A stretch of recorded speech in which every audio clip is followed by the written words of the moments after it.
This guy suddenly starts slaughtering all of his family's cows. The villagers just can't understand why he's doing it. A girl walks up and tells him to stop. This is the same girl who rejected him yesterday, and now people are saying she'd take him back if he had a cash gift for her. She immediately snaps that it's not true. The boy hears all this, then tells the crowd they're too damn curious and should just leave, especially the girl. She turns her back, promising she won't be nice to him ever again. The protagonist doesn't care about any of this. It's only when his parents get home and demand to know what he's doing that the boy finally reacts. They were worried, and to their surprise, the boy gets incredibly emotional just seeing them standing there. He even cries and hugs them both, saying it's so good to see them alive. He then tells his parents there's no time to explain. They must trust him right now and not get in his way. The serious look in his eyes confuses his parents for a second, but then his father steps up, showing he trusts his son completely. Some old woman from the village tries to tell the mother she needs to stop her husband from supporting their crazy son. The mother just fires back that the only crazy person there is the old woman for saying that. The family was now more united than ever. The protagonist had a plan, but he knew he didn't have time to slaughter and sell all the cows. Himself, he only has 4 hours until everything starts, so he shouts out that he'll pay good money to anyone willing to do a job for him. Suddenly everyone who called him crazy, praising his smart decision to sell the family cows. In no time, he had hired a crew to do the work for him. He called his suppliers and offered to sell all the meat at a massive discount. It didn't take long for a truck to show up and haul the meat away. The protagonist got a bag full of cash, exactly what he needed. His parents beg to at least know what their son was planning. The boy just says he'll tell them everything soon, but for now, they must stay home until he gets back and don't let anyone in. This makes zero sense to them, but they decide to trust him because their son has never disappointed them. The boy stashes the money and repeats his lock the windows and doors. Don't open them for anyone but family. As he drives to the city, his plan is to buy gunpowder. He has 2 hours until the apocalypse begins. First, the animals will be the first to mutate and start hunting humans, just like we've done to them for centuries. Then humans will turn into zombies too, and they'll start eating other humans. In a very short time, almost the entire human race will be extinct. The protagonist's greatest trauma is that he survived, but he watched his whole family die. He has no idea how. He was reborn after dying years later. But this time he's going to do everything differently. I'm going to buy fuel of power, generator food, gunpowder. Tools and medicine are also important. But the first thing is entering an old warehouse. The protagonist meets a gangster named Jack and his assistant Olivia. The boy says he brought $100,000. Jack smirks, thinking he's offering it as an engagement gift for his assistant. The boy replies he wants it all in gunpowder. Jack says he doesn't deal in illegal stuff. Everything there is within the law. But the protagonist smirks and says maybe you should ask the woman, who apparently died there some time ago. This catches Jack off guard. He freezes, then tells the girl to check the stock, prepare the gunpowder. As she walks past the protagonist, he tells her father helped him a lot before, and one day he'll repay that favor. Very interesting. William gets home loaded with gunpowder, shouting for his parents. But the one who answers is his brother Lucas. Lucas says Isabella hasn't arrived yet. The protagonist is shocked. She should have been home already. As he gets ready to go after her, he wonders did his actions cause a butterfly effect on the way to the school, which he believes will be pure chaos. He hits an animal with his car. When he looks closer, it's a zombie dog. 1 hour earlier than predicted, the outbreak has already begun. Meanwhile, 1 hour earlier at the school, a group of girls is mocking Isabella, saying her brother slaughtered cows just to give the meat as an engagement gift. Isabella gets annoyed, knocks the girl's phone to the floor, planning for the teacher to see it and say it'll only be returned if her father comes to pick it up. She walks past the girl and coldly tells her to be more careful. What Isabella forgot is that both of them had been assigned to clean after class, and her friend wants to play cow slicing like her brother, but with a box cutter. Her brother arrives at the school, but the place is already in full chaos. Isabella is covered in blood, but not hers. The girl starts vomiting, clearly sick. When Isabella runs to the balcony to call for help, she sees the schoolyard below, and it's hell. One of the students, now looking like a goblin, charges to attack her, but miraculously, or maybe just because the author doesn't want to kill her yet, the zombie trips on nothing and falls flat on its face. But the girl who had been harassing Isabella isn't done. She charges at her like a cat. Her brother appears out of nowhere and kicks the zombie in the back of the head. Without wasting a second, he pulls out his cow-cutting knife and finishes the zombie on the spot. Already in the car, driving back to the village, running over zombies along the way. The girl tries to act like it's all fun, saying it feels like a game. Clearly scared, her brother tells her she can stop pretending and just cry if she needs to, not wanting to look soft. He says this time he'll protect the whole family. That actually makes her happy. Later that night, we see the village where they live. He hands his sister over to their parents and says he's heading out again. He needs to find someone. No matter what happens, they must protect the house. Isabella tells her mother not to worry because her brother's body feels different. He moves across the rooftops looking for someone who, according to him, had a powerful ability in his past life. Elsewhere in the city, a girl is desperately holding a door, being rammed by zombies. Meanwhile, two useless guys just stand there watching. Suddenly, the zombies burst through the gate, tumbling like trash onto the ground. But the girl realizes something strange. They weren't swarming her. It was William smashing them all. Startled by the dark look in his eyes, she freezes. And in an instant, he's already by her side, cutting down the zombie, trying to bite her. He grabs her face, checking for wounds. Thankfully, she's not hurt. She blushes, and he thinks she's nothing like the version of her he knew in the past. The two idiots who hadn't helped at all start whining that he didn't need to kill the zombies. They're so dumb. They don't even realize those were zombies. William tries to explain. There's no point in calling the police or anything like that. But just then, guess who shows up? Jack, the gunpowder dealer. He tries to rally the others, saying the protagonist is making up fairy tales to get away with something. But the girl steps in defending William, saying he saved them. William thanks BIA, but says he's going to prove those things really were zombies. If anyone wants to come with him, they'll find out the truth real quick. Since no one volunteers, William turns to Jack, asking if he wants to go into a dark alley, just to check something out. Jack finds it strange how the protagonist knows everything in advance and is prepared for it. Jack admits he's scared because he's a normal person and William is a killer, but he still goes, taking his bodyguards with him. BIA wants to go too, because the village leader is missing. The guy with glasses says he'll go as well. He's looking for someone. The other guy says they can use the van. Once there, they find the leader's car and begin searching for him. William spots footprints, blood, and clear signs of people. They discover a cave. He warns them it's dangerous. From here on, he'll go in alone to check. But once again, Jack accuses William of plotting something. That's why he wants to go in alone.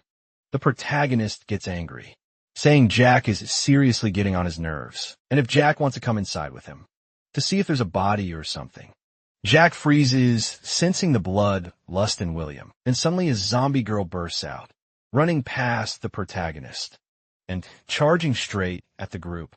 The guy with glasses runs toward her, shouting her name. She was the one he was looking for. But just as she's about to bite him, William appears in a flash, saving him and ending her suffering. The guy with glasses falls to his knees crying, saying William killed her and that he'll pay for it. William knocked him to the ground with a serious face and remained silent. I get that you're hurting, but Ashen was already gone. She turned.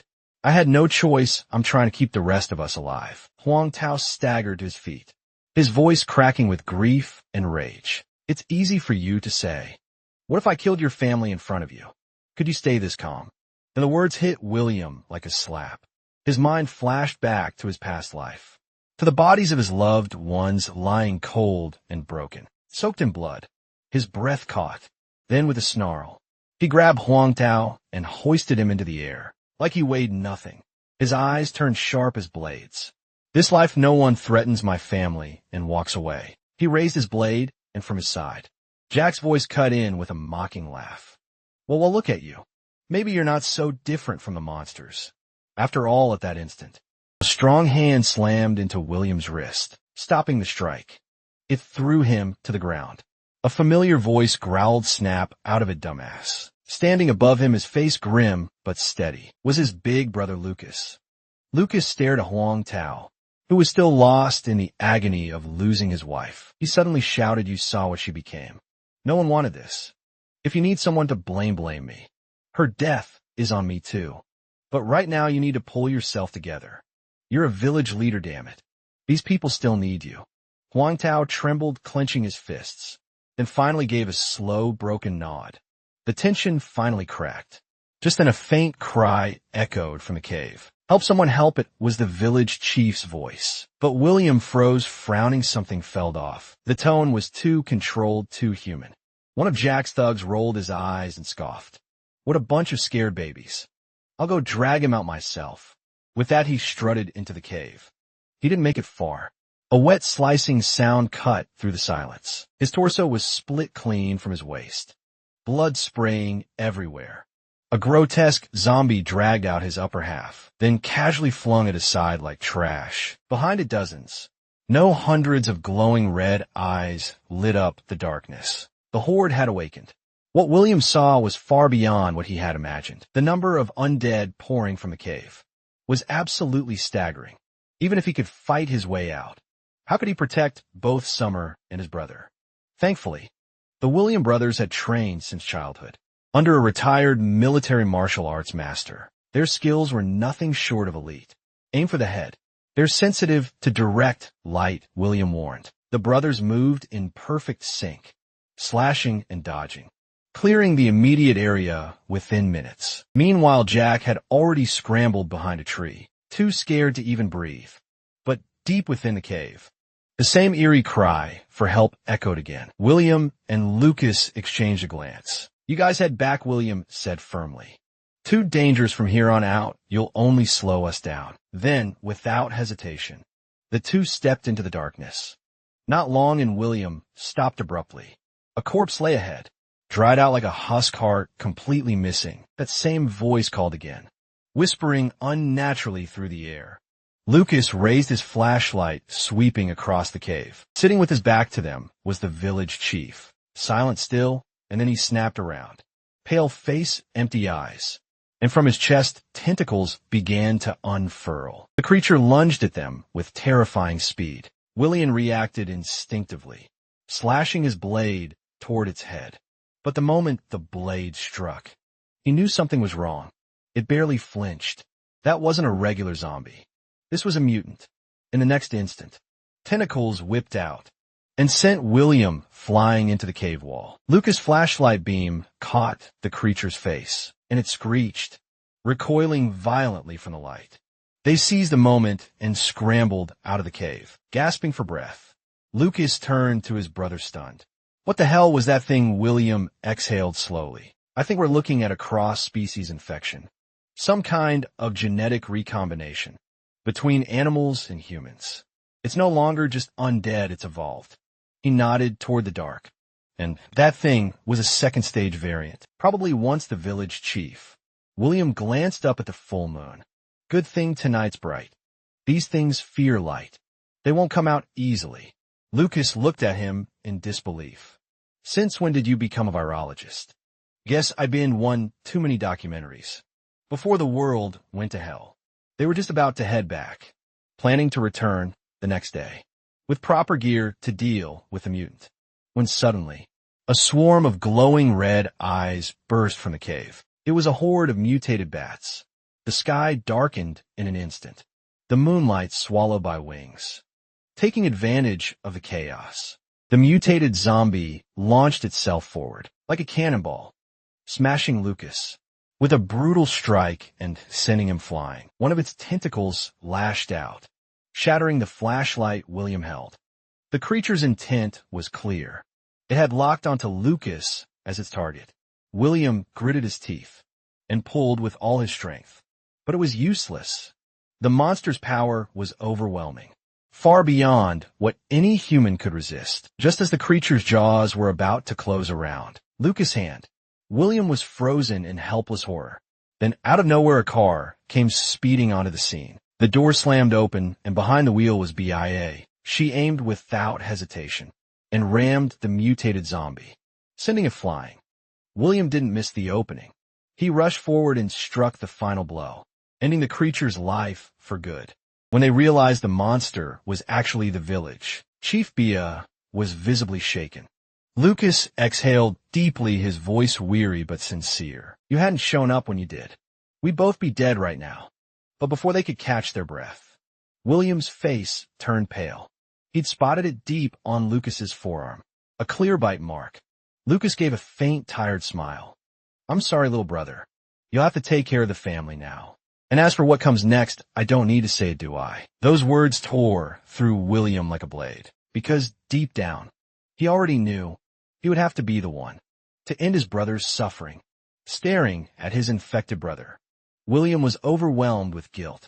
He had believed that being reborn would give him a chance to change fate, to protect his family.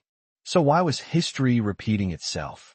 Suddenly his eyes locked onto the corpse of the mutant. He rushed over and yanked the blade out from the creature's skull, then began hacking at its head again and again, relentlessly, blood splattering everywhere. Lucas, thinking his brother had snapped from grief, cried out, William, what are you doing? Stop it. BIA also called out to him, trying to pull him back. But William didn't stop, because something had just come to him. He remembered that high-level zombies absorb viral energy from the lower ones and condense it into a crystallized core, hidden deep within their skulls. Moments later, he found it, a dark blood-colored crystal, nestled in the back of the creature's brain. He turned back to Lucas, his voice steady, eyes burning with hope. You haven't turned yet, there's still time. And with that, he held out the crystal. William spoke with a heavy voice. This is a zombie core, formed by concentrated viral matter. It shares the same source as what's in your body. If you take it, there's a chance you could evolve into an immune, enhanced type, but there's also a chance you'll turn into one of those monsters. Lucas barely glanced at it before swallowing it down. Without hesitation, William hesitated, but deep down he knew this was their only shot. After swallowing it, Lucas smirked. Seriously, you had this the whole time. Could have saved me the drama. So when does it kick in? William answered flatly. Within 2 days, Lucas nodded, turning toward the cave. 2 days. If I'm out by then, seal it up. But if I come out with superpowers, you better not get jealous. Watching his brother walk away so casually, William finally felt the weight in his chest lift a little. He believed in him. With a faint smile, he whispered, I'll be waiting. Hidden behind a tree nearby, Linji had been eavesdropping on the whole conversation. A sinister grin crept across his face. So that's how it is. Fine, then let me help speed things up. The next morning, as the sun rose, Vanessa barged into her brother's room, wearing some kind of improvised battle armor. Brother, time to get up. Our boy looked at her and asked what the heck she was wearing. It looked like a trash can had grown legs. His proud sister explained that they needed to reinforce the house's defenses, so she spent the entire night making that armor. The cute girl was clearly fishing for a compliment, but her brother just poked her with one finger, making her roll all the way out of the house. Outside, he asked what her plan was. Roll over the zombies and score a strike. Their dad saw his kids and climbed down from the wall he was building. The old man grabbed a barrel of black powder and walked with a huge grin. Where did you get that? His son warned him that this wasn't a toy, but the man just ran off with his toy, shouting that he had something important to do. Our protagonist just prayed the house wouldn't blow up in some random accident. Then William heard his sister rolling on the ground, and their mom was also using the new trash can. He didn't need a DNA test to confirm. They were mother and daughter. Mom, I'm hungry. Do we have breakfast? I'm busy. I'm training my secret deadly cleaning technique. Someone was about to ring the doorbell. when William opened the door. And to his surprise, it was a good one. The gorgeous girl standing there was BIA, and she had come to ask for a favor. His mom, curious, came to see who was at the door and greeted the girl. BIA turned to him and explained that the village committee had started organizing defenses, and so far things were going well. But she said she had contacted the county police station last night, and since then nothing. No message, no reply. The protagonist checked his phone, no signal. He thought this was strange. That didn't happen last time. BIA continued saying this didn't feel right. If they were isolated, they might miss something crucial, like reinforcements that could be on their way. BIA asked him to go with her to the county to find out what was going on.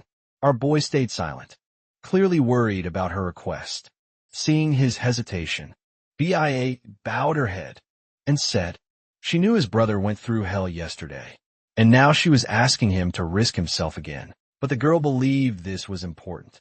Finding out the truth was her responsibility, and William was the best fighter. She added that at this moment, William understood those creatures better than anyone. That's when his mom cut in, saying enough with this conversation. But then the old lady said something. If it weren't for you yesterday, my foolish son might not have come back. BIA lifted her face surprised. The woman called them both inside. She rummaged through an old wooden shelf, without turning around, and said, your father and I are your parents. We're not here to cage you. We're here to protect you, not to hold you back. She added something even more. Look at you, my son, so grown, strong, handsome, and brave. And she pulled out a long blade and handed it to him. William was to use this. They left together. Our protagonist didn't say a word, but the women started chatting. You can tell who really runs the world. His mom watched them leave and talking to herself, said they looked like a beautiful couple. That girl would give her some gorgeous grandkids. Meanwhile, deep inside the cave, Lucas sat still, waiting for his body to react to the zombie core. He had just swallowed. Suddenly, he heard the sound of footsteps approaching. Thinking it was his brother, he opened his mouth. William, wait, don't come any closer yet. He felt something wet trickling past his boots. Frowning, he dipped a finger into the liquid and brought it to his nose. The moment he smelled it, his expression changed. Gasoline before he could react. A spark ignited at the mouth of the cave. A deafening explosion erupted. Flames tore through the tunnel. Meanwhile, William and BIA were on the road, heading toward the county in search of help.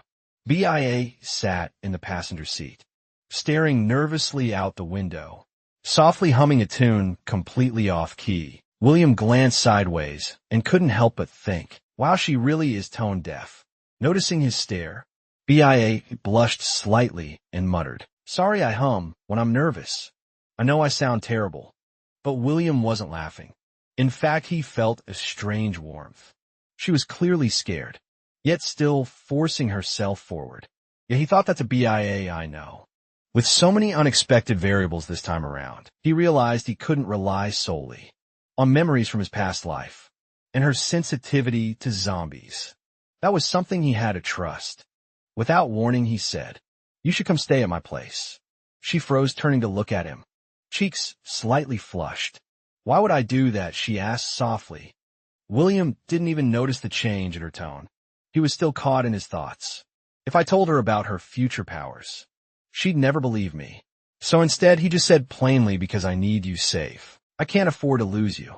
Just as BIA, cheeks still flushed, was about to ask what he meant, William suddenly frowned.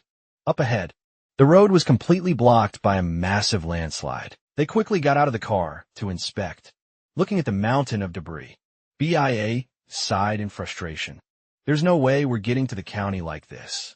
William didn't reply right away, but inside, he was tense. This road was fine in my last life. Something's changed. Not just the timing, but the entire path. If this route is truly cut off, we're going to have serious problems with future supplies. He finally exhaled. Let's head back to the village. We'll figure something out. BIA nodded silently. On the way back, William's mind raced. They had enough supplies to last for a while, but there was no signal and no way to escape. Everything felt like it was closing in. Suddenly, The car jolted and slid toward the edge of the bridge. William hit the brakes and held the wheel with all his strength.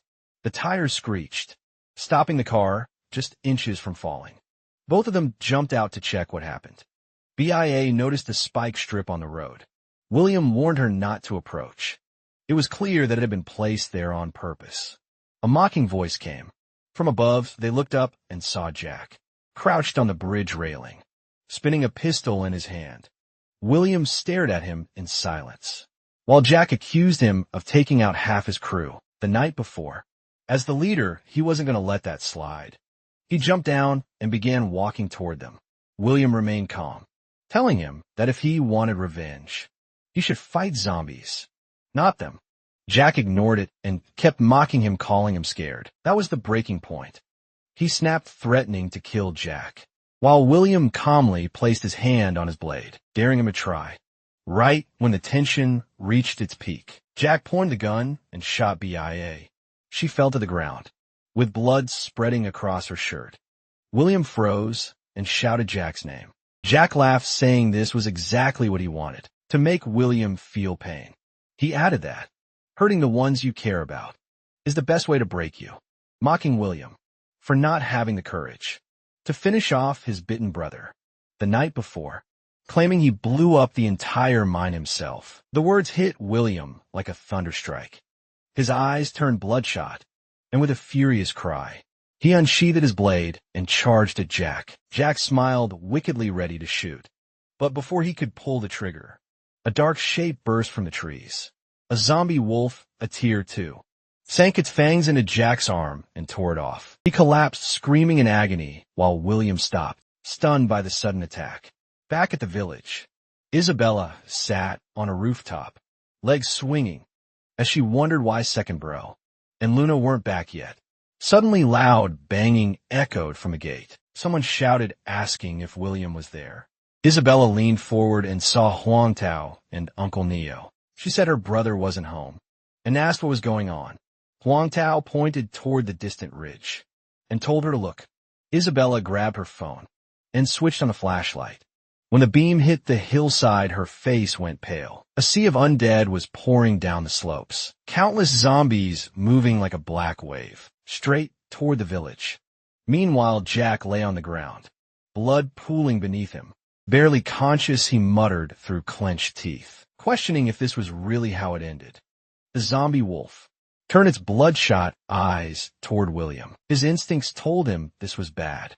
The creature had locked onto him with a piercing howl. It lunged. William sidestepped with precision, his blade slicing across its chest mid-charge. Blood sprayed as the wolf hit the ground, howling in pain. William exhaled, staying sharp. It was still dusk, and the creature wasn't at full strength.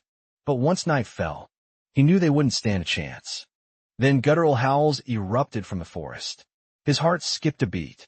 This wasn't a patrol group, it was a full-scale horde. His eyes shot to the tree line, where a massive swarm of undead spilled out. The village chief was supposed to be the cause, but he was dead. Then what was it the bats? Could they be the real source? The thought barely formed when the wolf struck again, claws tearing through the air.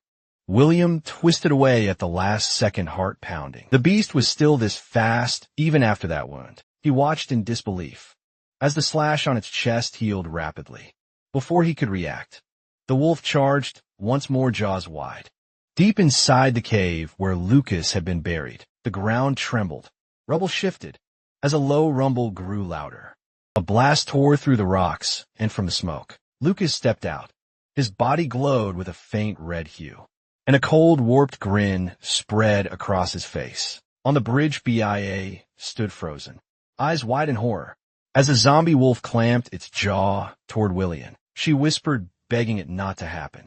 At that moment, a red aura burst from William's body. A fiery glow pulsed beneath his skin, power surging through him, raw and unstable. With a feral roar, he drove his fist into the wolf's jaw. The beast reeled from the blow, shrieking in pain as blood poured from its mouth, before crashing to the ground.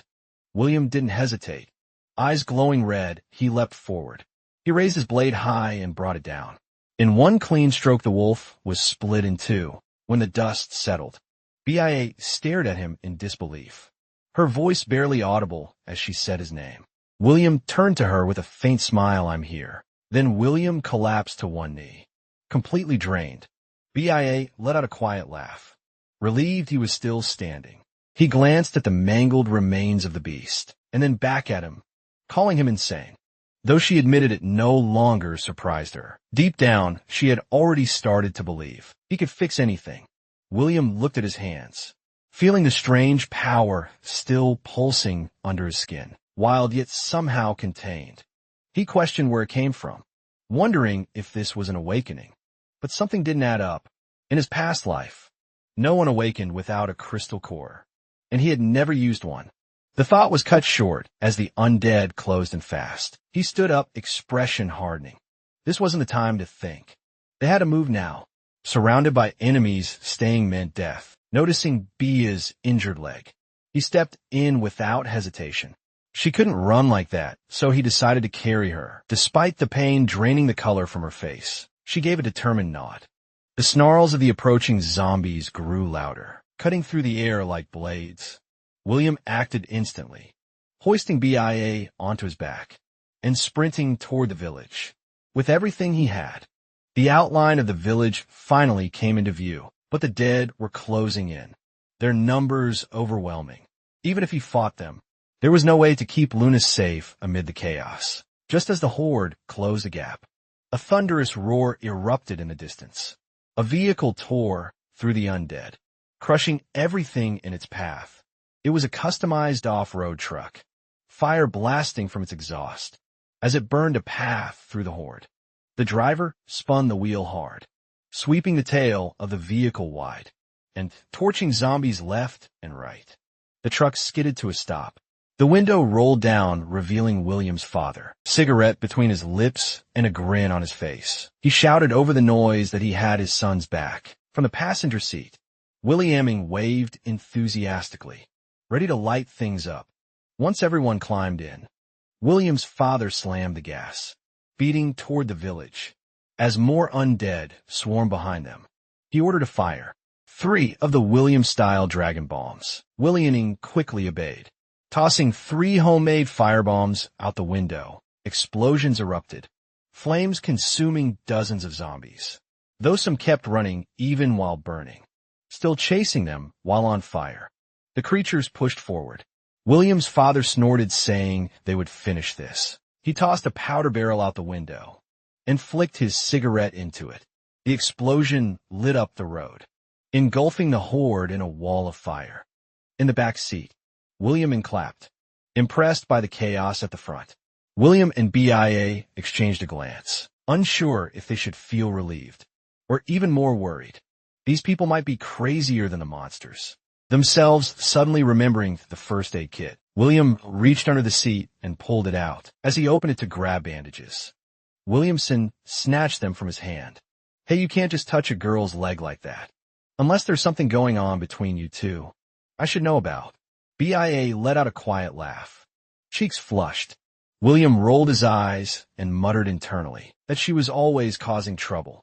Ignoring her, he turned to his dad. "How's everything back at the village?" His father kept his focus on the rear-view mirror. "So far we're holding. The horde hasn't broken through yet." William looked over at the explosives piled in the back. "All that dynamite. You really made that yourself. And you were smoking next to it." His dad laughed. "Of course, I used to be the demolition guy in the mines. After the mines shut down, I had nothing left to blow up. Tried experimenting with firecrackers at home. But your mom put an end to that quick." He sighed deeply, like someone mourning a lost passion. "Wait a second," William said suddenly. "Was that kitchen explosion last year your fault?" His dad tensed. "No, don't be ridiculous," William squinted. "You're shaking." "Don't tell your mom," his father muttered. Soon they reached the village gate. As they got out of the truck, loud shrieks echoed from within the yard. William's father froze. He rushed to the door and tried the handle. Locked from the inside. Without waiting, William stepped forward and broke the door open with a knee strike. Inside, the scene was unreal. His mother was holding a zombie by the neck. With one hand, calm as ever, she stared at it and said flatly, "Oh, it's you, Annie Jong from the neighboring village." Been a while. William and his father peeked from behind the broken door. Hesitant, her glare sent a chill down their spines, and they stayed hidden. William stood at the front and called out Mom. She didn't look up, still holding a frying pan in her other hand. You scared me. Just because you're like this now doesn't mean your debt disappears. Then she slammed the frying pan into the zombie's face. And don't think I forgot about the money. You owe me $500 from that last card game. I gave your son $600 for college when my own kid got in. You gave nothing. And then you went around talking behind our backs. This is what you get. William stared at her stunned. He leaned toward his dad. When did Mom get this strong? She's always been this way. His father answered, puffing on his cigarette. Back in the day, no one within 10 villages dared mess with her. It took 3 to 5 men just to hold her back. Things calmed down when she married me, though. Honestly, she kind of forced it. Suddenly, a frying pan flew through the air and smacked him in the back of the head. Liar, you were the one begging to marry me. Came her voice from inside. Then she glared at William. And you busting down the gate like some hero. Wait till I get my hands on you. William took a cautious step back, thinking about sneaking away. Before he could BIA, stepped in and spoke up. Maria, listen, it's not his fault. He was only trying to protect you. As Luna finished speaking, William's mother froze mid-step. She slowly turned to face her, her expression softening instantly. Oh, Luna, you're here too. I was just messing around earlier. Don't take it the wrong way. I'm always easygoing, you know. William stood silently watching the scene unfold. Her ability to switch personalities was more terrifying than the undead. Suddenly, a loud screech came from the courtyard wall. A zombie had climbed up and let out a wild roar. Before it could leap, something slammed into it, knocking it backward. Huang Tao stood on top of the wall, yelling with urgency. Stop wasting time. They're breaking through. A large group is pushing in from the west. William's focus narrowed. He drew on the power inside him. Red energy sparking across his body, then dashed into the fight. Around him, his father hurled explosives. His sister fired from a makeshift cannon, and his mother charged in with a frying pan. For the first time, William felt certain. This time we fight as one. Not a single one is getting through. I'm not alone anymore. With my family beside me, we'll make it through this nightmare. But then something changed. The zombies at the back suddenly started pulling away. William paused in disbelief. Look at that, they're retreating. Are they scared? William Ishmael scowled. That's impossible. Zombies don't fear anything. Then the same undead returned. Now, with ladders, crowbars, even saws. They were organized. William's father stared in shock. Is this a joke? They've got tools now. What are we fighting? A zombie army or a military siege? William's voice dropped low. They're not acting alone. Someone's giving orders. Through the chaos, William spotted a figure on a distant rooftop. His eyes narrowed. It was Jack, the man who should have died in the blast. Now stood tall again, face twisted, watching them with a cold smirk. As the family compound came under full assault, waves of undead surged in like a flood. William's father clenched his teeth. What the hell is going on? Why are they all coming straight for us? He looked toward William, where the explosives panic crept into her voice. We're out. That was the last of them from the side. Huang Tao shouted over the noise. William, they're scaling the sidewall. William turned and saw them climbing. His heart sank. It's a distraction. They're coordinating their attack down below. BIA and his parents were surrounded, holding their ground with all they had. Left, the entire family was caught in a desperate stand. William's eyes narrowed again, the red light flickering around him. Mom, Dad, defend the yard. I'll take care of the rest. Energy exploded through him as he leapt off the wall, diving straight into the swarm. His father watched, dread gripping his chest. He tried to yell, but couldn't stop. What happened next? The zombies closed in, piling over William, like a collapsing mountain of limbs and teeth. But under that crushing weight, William remained calm. He shut his eyes, drawing out the storm of power within. With both hands tight on his sword, he spoke through clenched teeth. Blood barrier, Earthbreaker, force blood, Azure go. With a single motion, he slashed his blade outward. A red shockwave blasted from him, tearing through everything nearby. Zombies were ripped apart, tossed like debris. As the gore settled, William stood in the wreckage, breathing heavily. The move triggered something familiar in his past life. He had seen it once, used by the Supreme Commander of the Dawn Legion, one of the most powerful fighters in existence. But William knew his version wasn't complete. Still, that didn't matter. He didn't need to be flawless or the strongest. He only needed to be strong enough to protect the people he loved. His eyes locked onto the figure watching from above. These zombies mean nothing. The one behind them is the true enemy.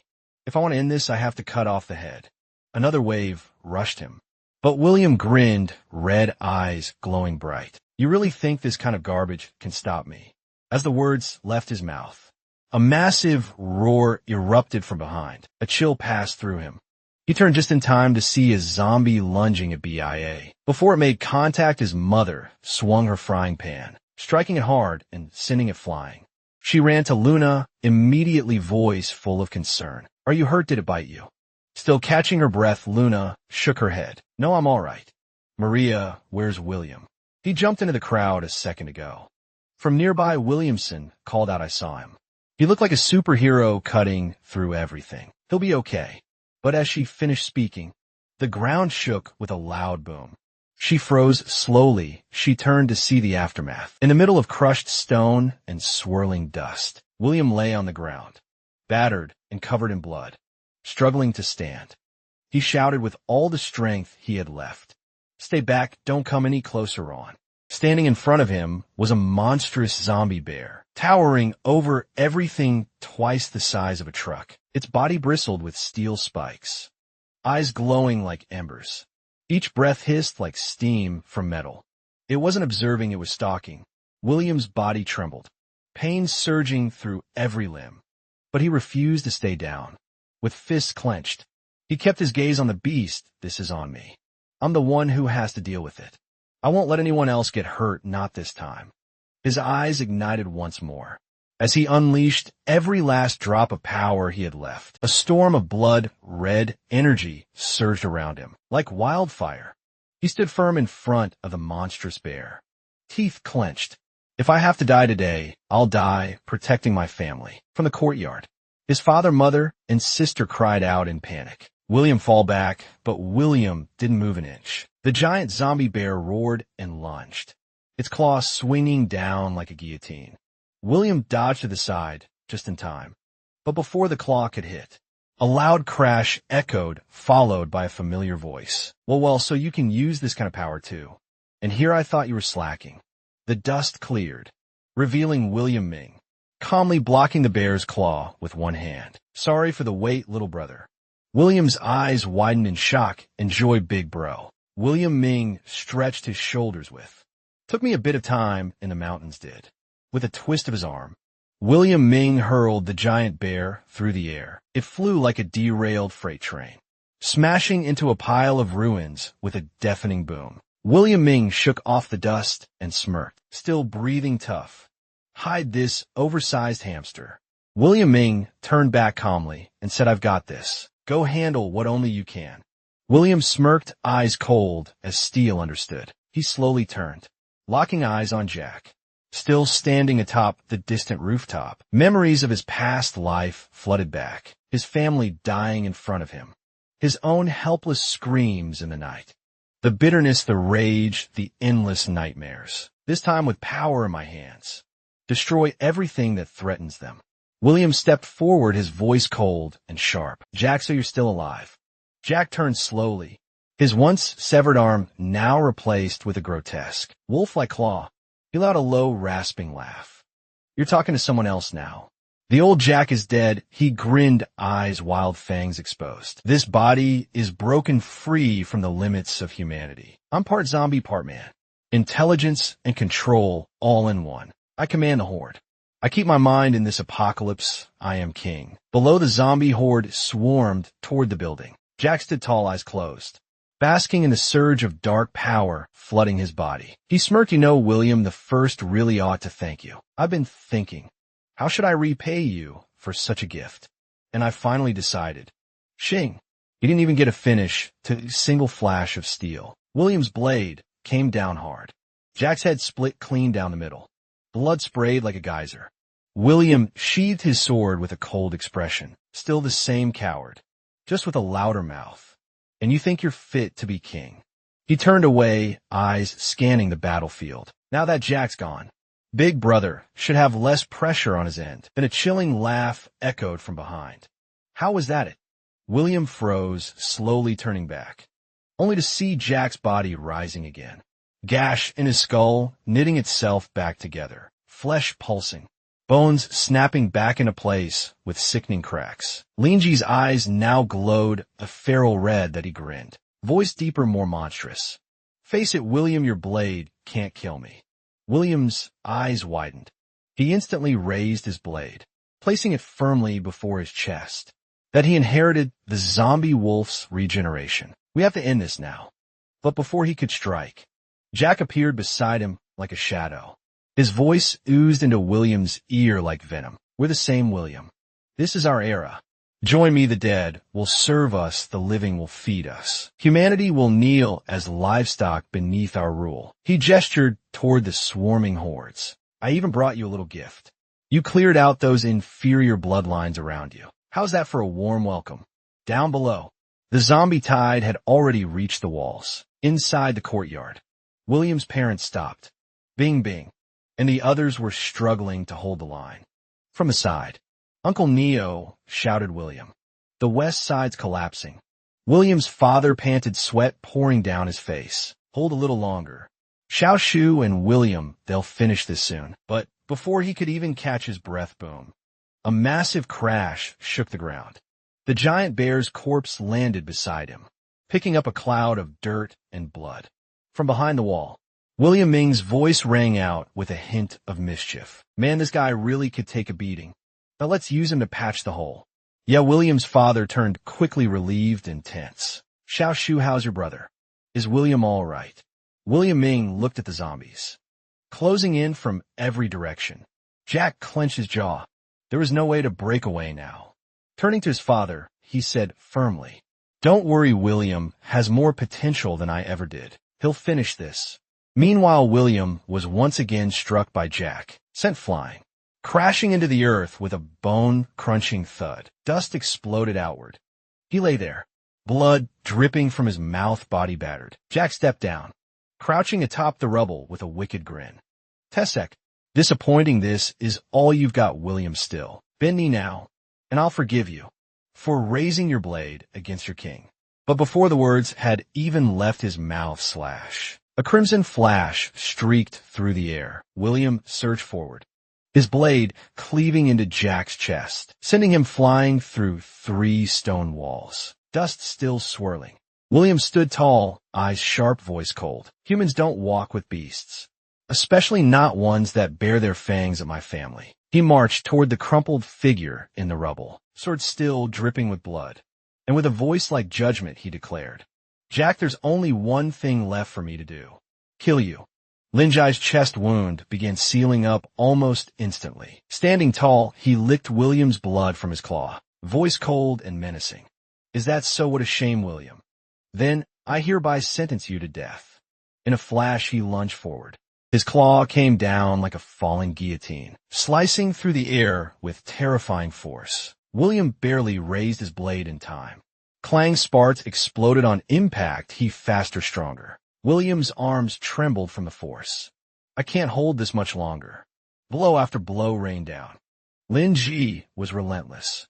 TSSHG, a searing pain, tore through William's arm. A deep gash opened through even his blood barrier. Reacting instantly, he kicked back and landed several paces away. Breathing heavily, he glanced at the wound, eyes narrowing.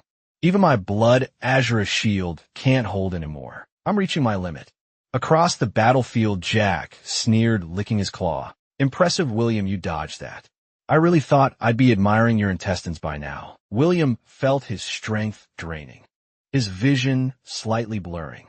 The blood azure aura was flickering, dying. But then he looked up, stared straight at the monster before him, and gripped his blade tighter. If I only have one strike left, then let it in with that. Before William could even react, Jack suddenly appeared in front of him, He grinned wickedly, eyes glowing red. Hey, gotcha, honestly. Even I don't know how strong I am at full power. William froze for a second, just long enough. Jack's claw slashed across his chest. Deep and brutal blood burst from the wound, painting the ground. But in that instant, William reached into his coat. With one final surge of will, he threw a homemade explosive straight at Jack's face. Enjoy this, surprise bastard. Boom, flames roared to life, engulfing the area in a hellish inferno. From within the blaze, Jack's voice echoed out cold and mocking. A Molotov, you think that's enough to kill me? As the smoke cleared, Jack stepped out unharmed. But William was gone. He blinked, then muttered. He ran, then he laughed. Harm, unholy. Unhinged, your blood smells like a flare in the dark. You think you can hide from me? His grin vanished. Eyes turned ice cold. Run all you want, William. I'll find you. And when I do, I'll tear you apart piece by piece. Elsewhere, William collapsed inside a dark convenience store. Gasping for breath, he clutched his wound. Sweat, blood, and pain blurred together, but his grip on the blade remained firm. William leaned against the cold shelf, eyes locked on his wounded arm.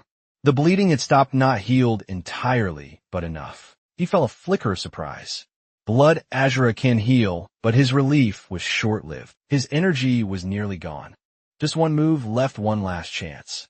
Outside the gas station, footsteps echoed. Then came Jack's voice, booming and cruel. A gas station, really, William?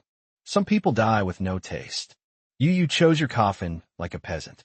His claw dragged across a rusted van, sparks flying with every scrape. Metal shrieked in protest. He slowed his steps, voice turning low and deliberate, like a predator explaining the rules of the hunt. Tell me, do you know why wolves hunt, even when they're not hungry? Jack walks, slowly, voice almost reverent, to feel a prey's terror, their desperate hope crushed. After every clever trick fails, that moment of pure collapse, that's the finest spice. With a twisted grin, he slammed his foot into a nearby car crash. The vehicle flipped like a toy, landing with a deafening metallic screech. He glanced at the ground, following the trail of blood. It led to a barely visible tripwire, glistening faintly with gasoline. Above it, a glass Molotov ready to drop at the slightest touch. Lindsay scoffed, his smile widening. You thought I'd be stupid enough to follow your little trail, to walk right into your trap like some blind mud. He slowly raised a claw, eyes narrowing. No. The strongest scent of blood is coming from up there. Splash. With a sudden leap, Jack cleaved upward, his claw ripping into the roof. The ceiling shattered, crashing down in a storm of steel and wood. The roof came crashing down, debris scattered, and amidst the dust, a blood-soaked jacket dropped at Jack's feet. He snatched it up, confused, eyes narrowing. What a jacket! But before he could even react, whoosh. Jat Joie exploded out from the shadows, right in front of him. In one smooth motion, he flung a fistful of powder into Jack's face. Linji held in agony, clutching his burning eyes. Jat Joie, what the hell did you do? Jat Joie stepped closer, voice calm and cold. That's salt. You couldn't smell it. A slight smirk curled at his lips. Then again, you can't smell anything anymore. Can't see either, can you? Jat Joie stepped forward, voice cold and measured. You inherited the zombie wolf's strength, but also its greatest weakness. A wolf's nose holds over 200 million scent cells, capable of detecting over 2 million different smells. That sensitivity turns salt into absolute agony. He locked eyes with a writhing Jack. Most people drop their guard once they think they've seen through a trap. You call yourself king, but you're no different. Just a blind dog choking on its own arrogance. Jack roared, eyes wild with rage. Javert, I'll kill you. I'll tear you apart. Javert raised his blade, calm as ever. You won't get the chance. Blood energy surged through his arm, wrapping his sword in a crimson storm of power. Blood Azura world splitter. The blade came down in a flash of red light. Boom, Jack was smashed into the earth, a shock wave ripping through the ground. Smoke filled the air until the crater came into view. Jat Joie stood at the edge, staring down into the pit. Still alive, he muttered. Damn, you monsters really are hard to kill. Lin Ji lay crushed in the crater, bloodied and gasping, but still snarling through his teeth. I'm a king, I don't die. But something changed. His eyes widened in shock as he noticed liquid rising around him, thick, oily, and reeking of gasoline. Was this? He shouted, panic replacing fury. Jichue's voice cut through the tension, calm and cold. Those little fire bombs, they weren't enough. Stopped to shore the crater, looking up at the sky. So I figured, why not test if a full underground fuel tank can blow a monster like you straight to hell? His tone never rose. There was no anger, no fear, only quiet finality. This gas station is your coffin. Goodbye, Jack. Back at the village, Jot's father stood at the gate, weapons in hand. Suddenly, a thunderous explosion rocked the horizon. He looked up confused. What in the world? And then a brilliant fireball bloomed in the distance. A second sun rising over the ruins. Jot's father stood in silence, watching the fiery glow on the horizon. The sun's up, he muttered. Joing shouted excitedly. Everyone turned. A horde of zombies that had been surrounding them all night was retreating as the tide of death slowly pulled back. The exhausted defenders finally smiled, relieved, alive. Meanwhile, Javert looked toward the rising sun. He smiled faintly and started walking back home. But a weak voice called out from behind. Leaning against a broken wall was a pale, barely conscious figure. Jojo, help me. Her head fell forward as her strength gave out. Jojo froze, turned back slowly. Leeching back at home. Joing stood with her arms crossed, glaring at her brother. Bro, are you seriously a pervert? What kind of guy strips a girl in public? Jojo sighed, clearly frustrated.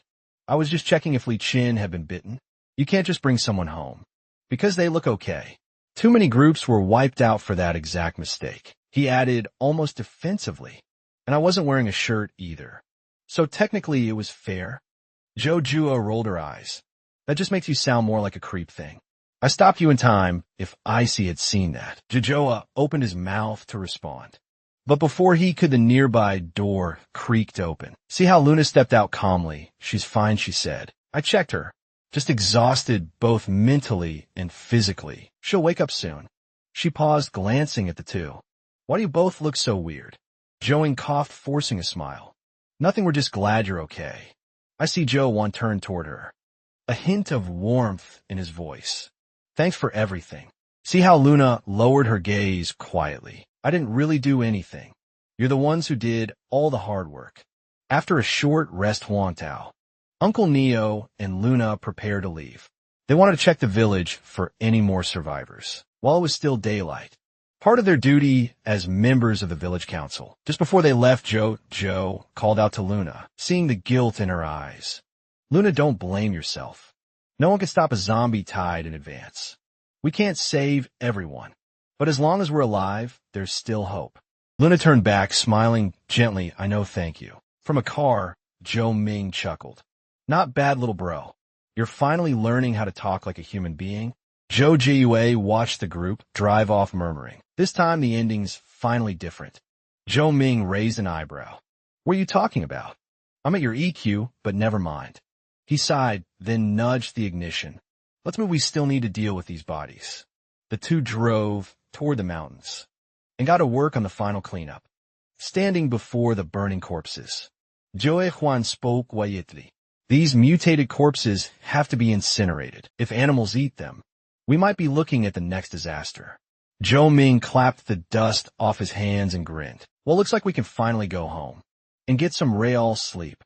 And Joe, make sure to take the car through the gas station wash. It reeks. Joe scratched his head awkwardly. Yep, about that gas station. Then he frowned.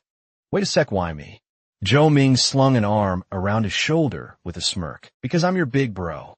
Got a problem with that, Joe? Joe narrowed his eyes. You know the rules. Zhou Ming raised an eyebrow. Seriously, you sure you can still beat me now?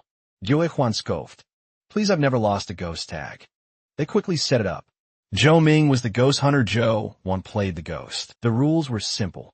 The hunter counts for 10 seconds while the ghost runs. If caught within 3 minutes, the hunter wins and the ghost just run like hell. As Joe's power flared and he sprinted off, Zhou Ming chuckled behind him. Really pulling that trick. You do remember, I know it too. Right before Joe could even react, Zhou Ming was already right behind him. He lunged to grab him, but Joe stopped on a dime, twisted his body, and dodged to the side like a shadow. The two dashed through the forest, leaping over roots, weaving between trees, locked in a relentless game of tag. Suddenly Joe leapt high, aiming for a tree branch overhead. Zhou Ming blinked in surprise, then smirked, going airborne. Nice try. Without warning, he charged straight toward the tree. Just as Joe reached for the branch crack, the tree toppled with a thunderous crash, started Joe Juan e Yastimide, and landed safely on the ground. Behind him, Zhou Ming was still grinning, blade in hand, fresh from felling the tree. Thought you'd escape up there, not a chance. Joe had barely landed when he felt something massive coming from behind. He spun around, only to see Zhou Ming hurling the whole tree trunk at him. Zhou uncrossed his arms, bracing himself, and blocked it with full force. The brothers locked in place, one pushing, one resisting, energy crackling between them. Zhou Ming laughed, his voice full of challenge. Running again, little bro. Zhou didn't answer his brother's teasing. He was too focused on holding back the crashing tree trunk, silently marveling at the raw force behind it. Realizing there was no way to push back head on, he let the momentum carry him backward to absorb the impact. Moments later, the log smashed into the cliff with a thunderous crash, kicking up a cloud of dust and splinters. Zhou Ming, standing amid the mess, scratched his head awkwardly. Did I go too hard? He shouted. Joey, get down there, but got no reply. As the dust cleared, he saw no one bonk. A pebble hit the top of his head.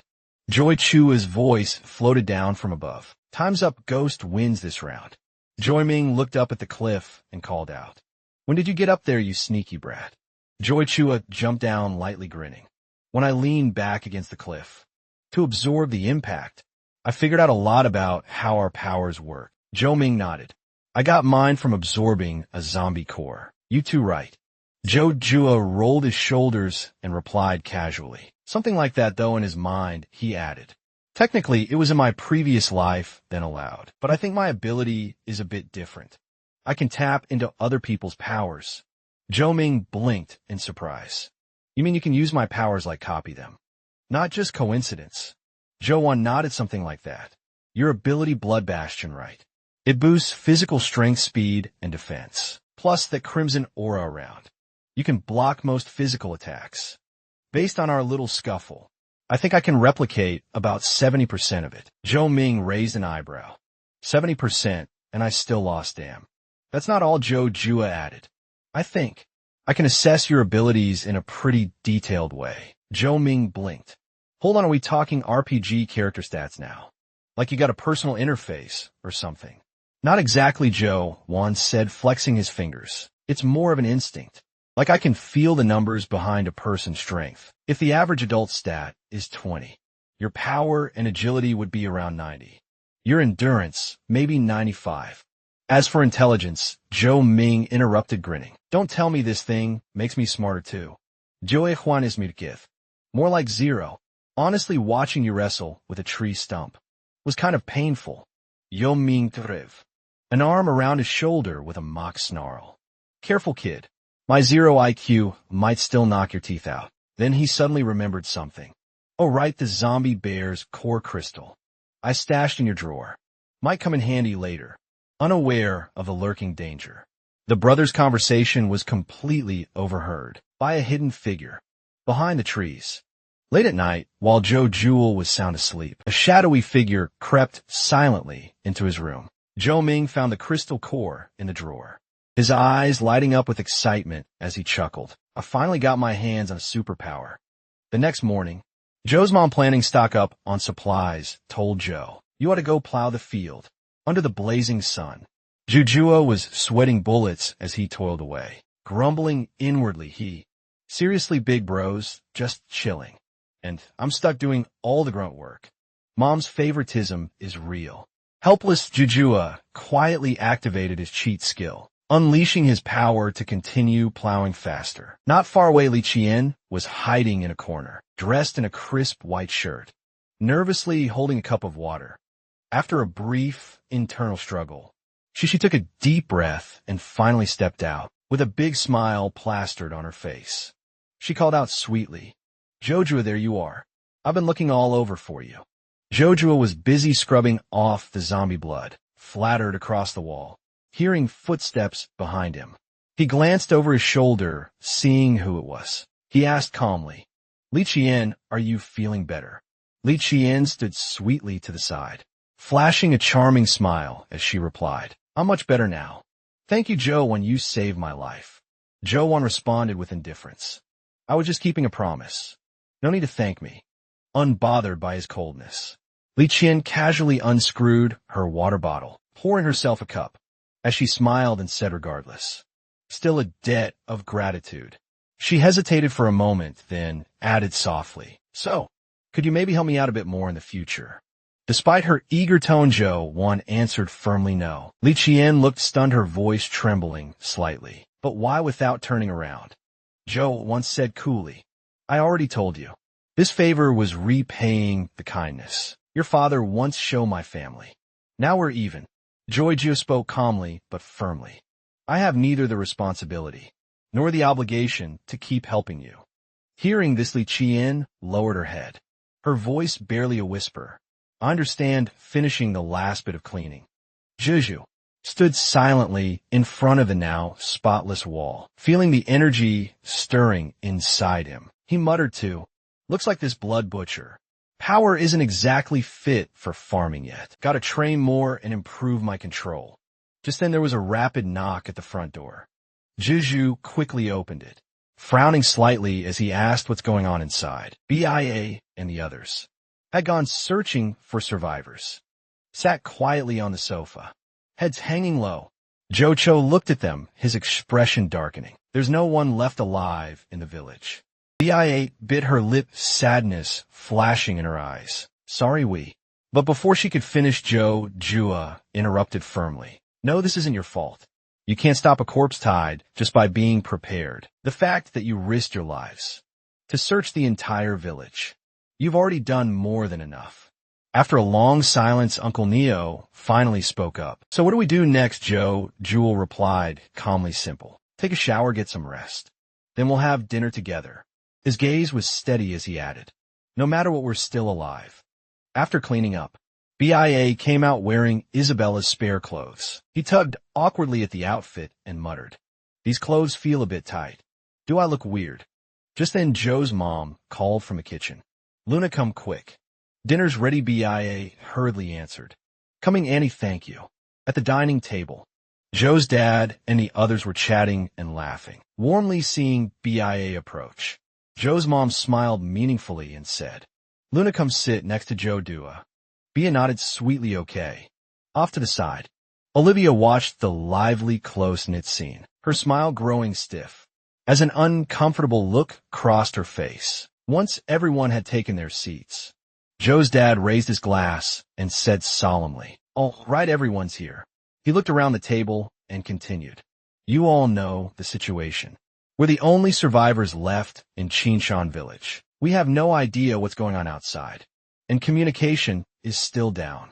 After a brief pause, he spoke with renewed strength. But we made it. We survived the corpse tide, every single one of us. Holding his glass high, he smiled and said, from now on, we're family. We'll support each other, fight together, not just to survive, but to truly live. Cheers. Just as everyone was about to raise their glasses, Isabella's drink slipped from his hand, crashing to the floor. Lucas immediately noticed and asked anxiously, Isabella, what's wrong? Isabella's eyes had turned bloodshot, sweat pouring down his face as he let out strange, guttural sounds. William quickly activated his power, keeping a sharp eye on the clearly unstable Isabella. Before he could figure out what was wrong, Isabella suddenly lunged at him with a twisted, feral expression. She sank her teeth hard into William's arm.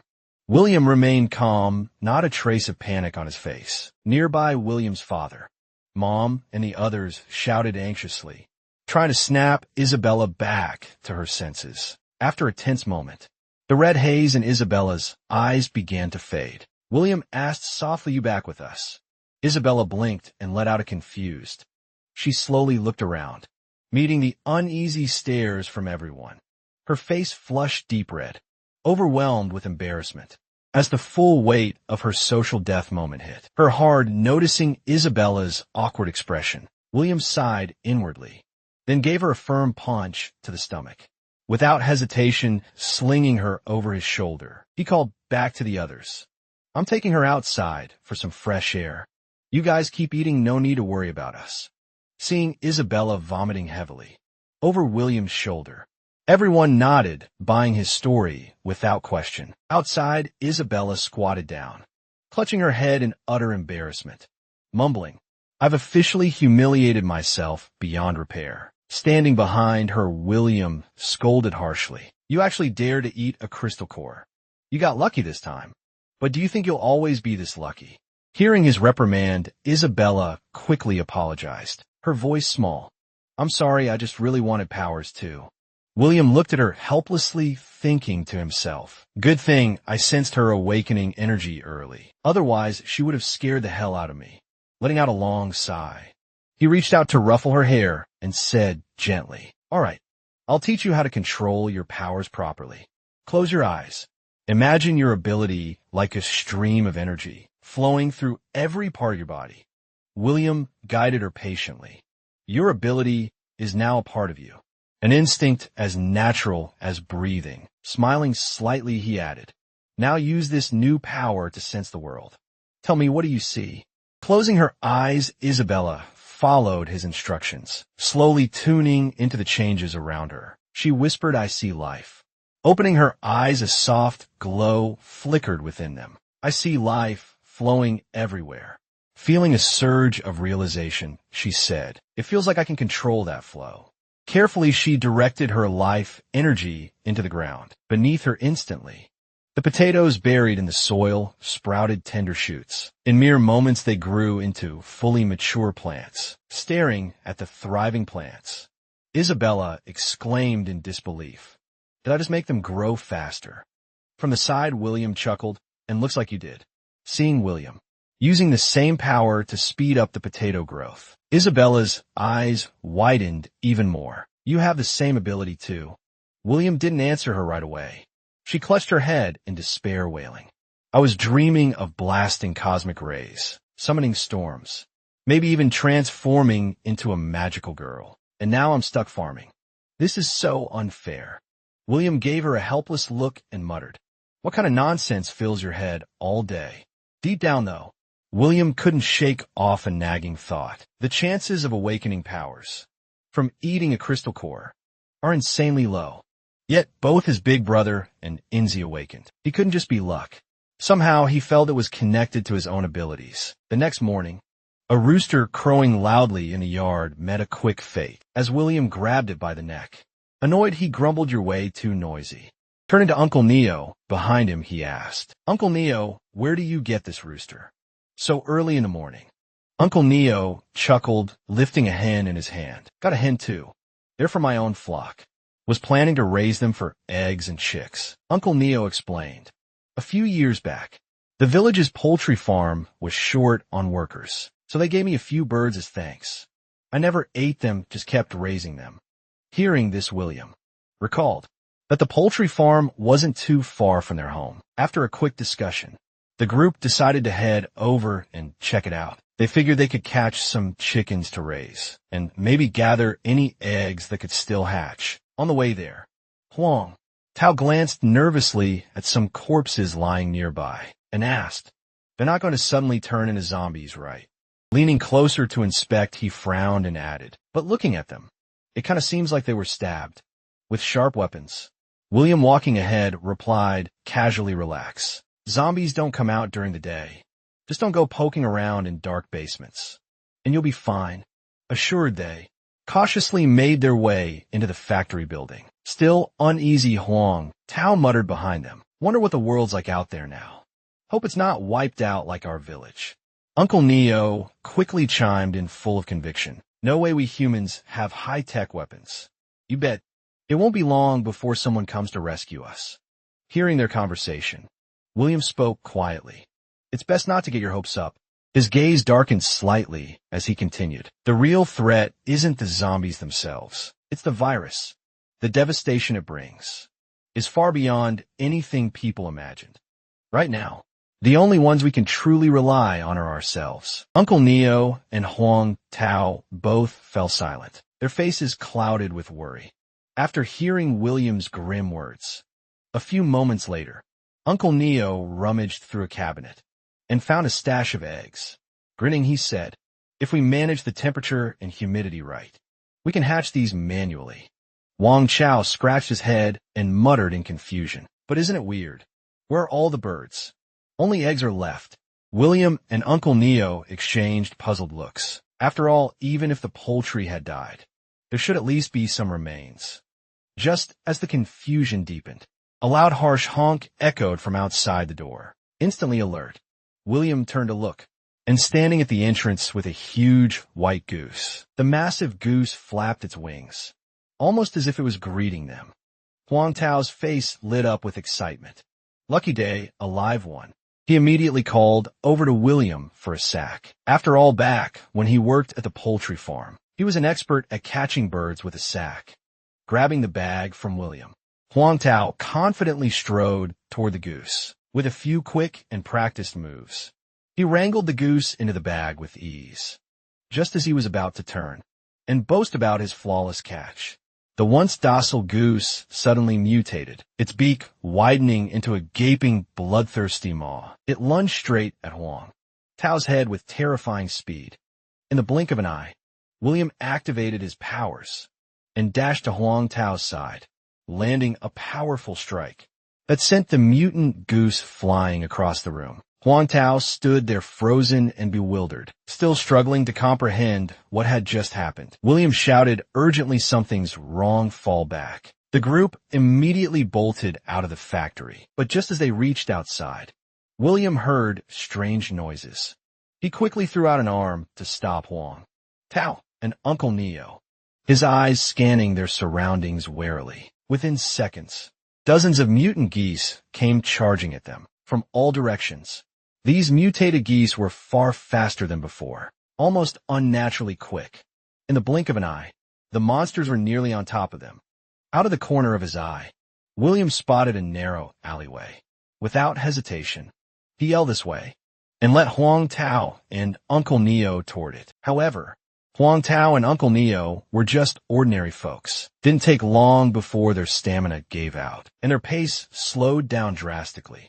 William quickly realized the situation too. Huang Tao and Uncle Neo were running out of steam. Glancing over his shoulder, he saw the mutant geese closing in fast, relentless. With no other choice, William decided to activate a different growth of power he had copied from Isabella. Focusing his will, he channeled the flowing life energy within him. In an instant, thick vines erupted and spread wildly across the narrow alleyway, creating a living barrier that stopped the pursuing mutant geese in their tracks. William turned back, just about to urge Huang Tao and Uncle Neo to run, when he spotted an even bigger group of mutant geese blocking the alley ahead. Trapped from both sides, William made a split-second decision and LED them into a nearby, abandoned dormitory building. Once inside, Huang Tao and Uncle Neo collapsed against the walls, gasping for air, their faces pale and drenched in sweat. Uncle Neo looked down at the courtyard, now swarming with mutant geese, and said heavily, "Looks like we're trapped, William. You might still have a chance, but me and Sha Huan were probably done for." Hearing this, William's expression hardened. "It was my mistake that got us into this mess. I swear I'll get everyone out alive. I promise." Deep inside, though, William was frantically weighing their options. If he pushed his blood butcher ability to the limit and carried 2 grown men, could he outrun the mutant geese? But if he ran out of strength midway, they'd really be doomed. Just as William braced himself for a desperate charge, Huang Tao suddenly shouted, "Wait, there's a computer here, and the power's still on." William turned to him puzzled. Huang Tao, hands flying over the keyboard, said urgently, "Good news, the local network's still up. I might have a way." At that moment, loud, violent thuds shook the door. William pressed his weight against it, shouting anxiously, "Huang, whatever you're doing, hurry. This door won't hold much longer." Huang Tao kept typing furiously and yelled back, "Give me 5 minutes. 3 minutes. Clenching his teeth, he growled, 3 minutes. I'll handle these damn things. Hearing Huang Tao's desperate countdown, William realized there was no way that flimsy door would last. 3 minutes. If they were going to survive, he had to take the fight to them. Without hesitation, he channeled his blood butcher power and slammed his fist into the door.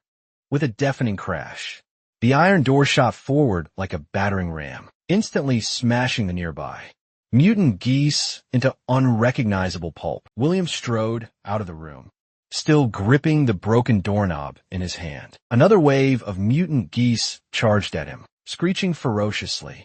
Narrowing his eyes, William raised the iron door in front of him, like a shield, absorbing their brutal assault. In a flash, he gathered his energy into his left fist and punched the door with full force.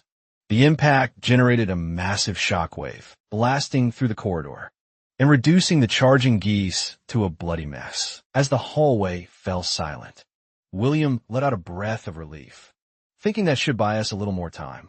In the next instant, William noticed something horrifying.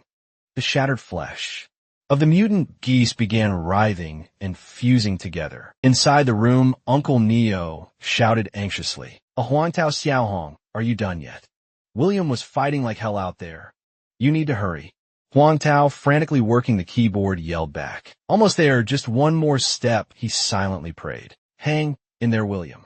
All he needed was for the final file to finish. Downloading outside, Jillian stared, wide-eyed at the monstrosity forming before him. It was a massive, grotesque beast, a hulking monster made entirely of fused, mutated goose flesh. The blood-soaked abomination opened its gaping maw, emitting a spine-chilling roar.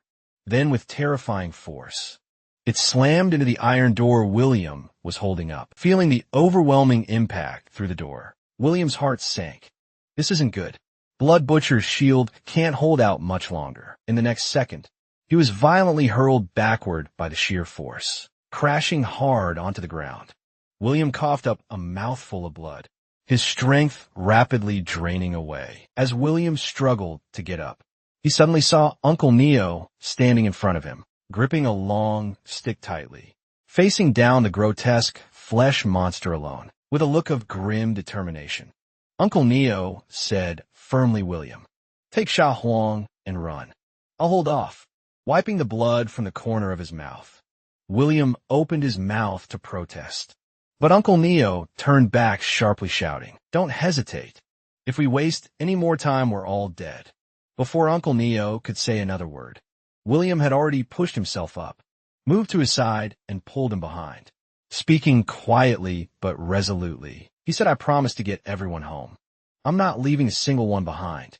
As his words fell, William's eyes began to glow, one eye burning with the crimson of Blood Butcher, the other shining with the emerald hue of Life Force. Calmly, he faced the charging flesh monster once again, merging the two powers into his right hand.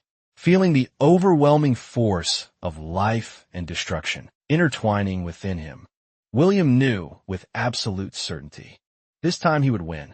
In the next heartbeat, William hurled himself into a head-on clash with the flesh monster. The fusion of his twin abilities unleashed a surge of strength, unlike anything he had ever felt before. With a single devastating blow, he shattered the grotesque creature into pieces. As the monstrous remains collapsed, the intertwined powers within William's body slowly began to fade. In their place came an overwhelming wave of exhaustion. His body refused to respond. He couldn't even lift a single finger. Just as William thought, he could finally catch his breath. A loud, piercing honk echoed from the end of the corridor. He watched in horror as a new swarm of mutant geese charged straight toward them.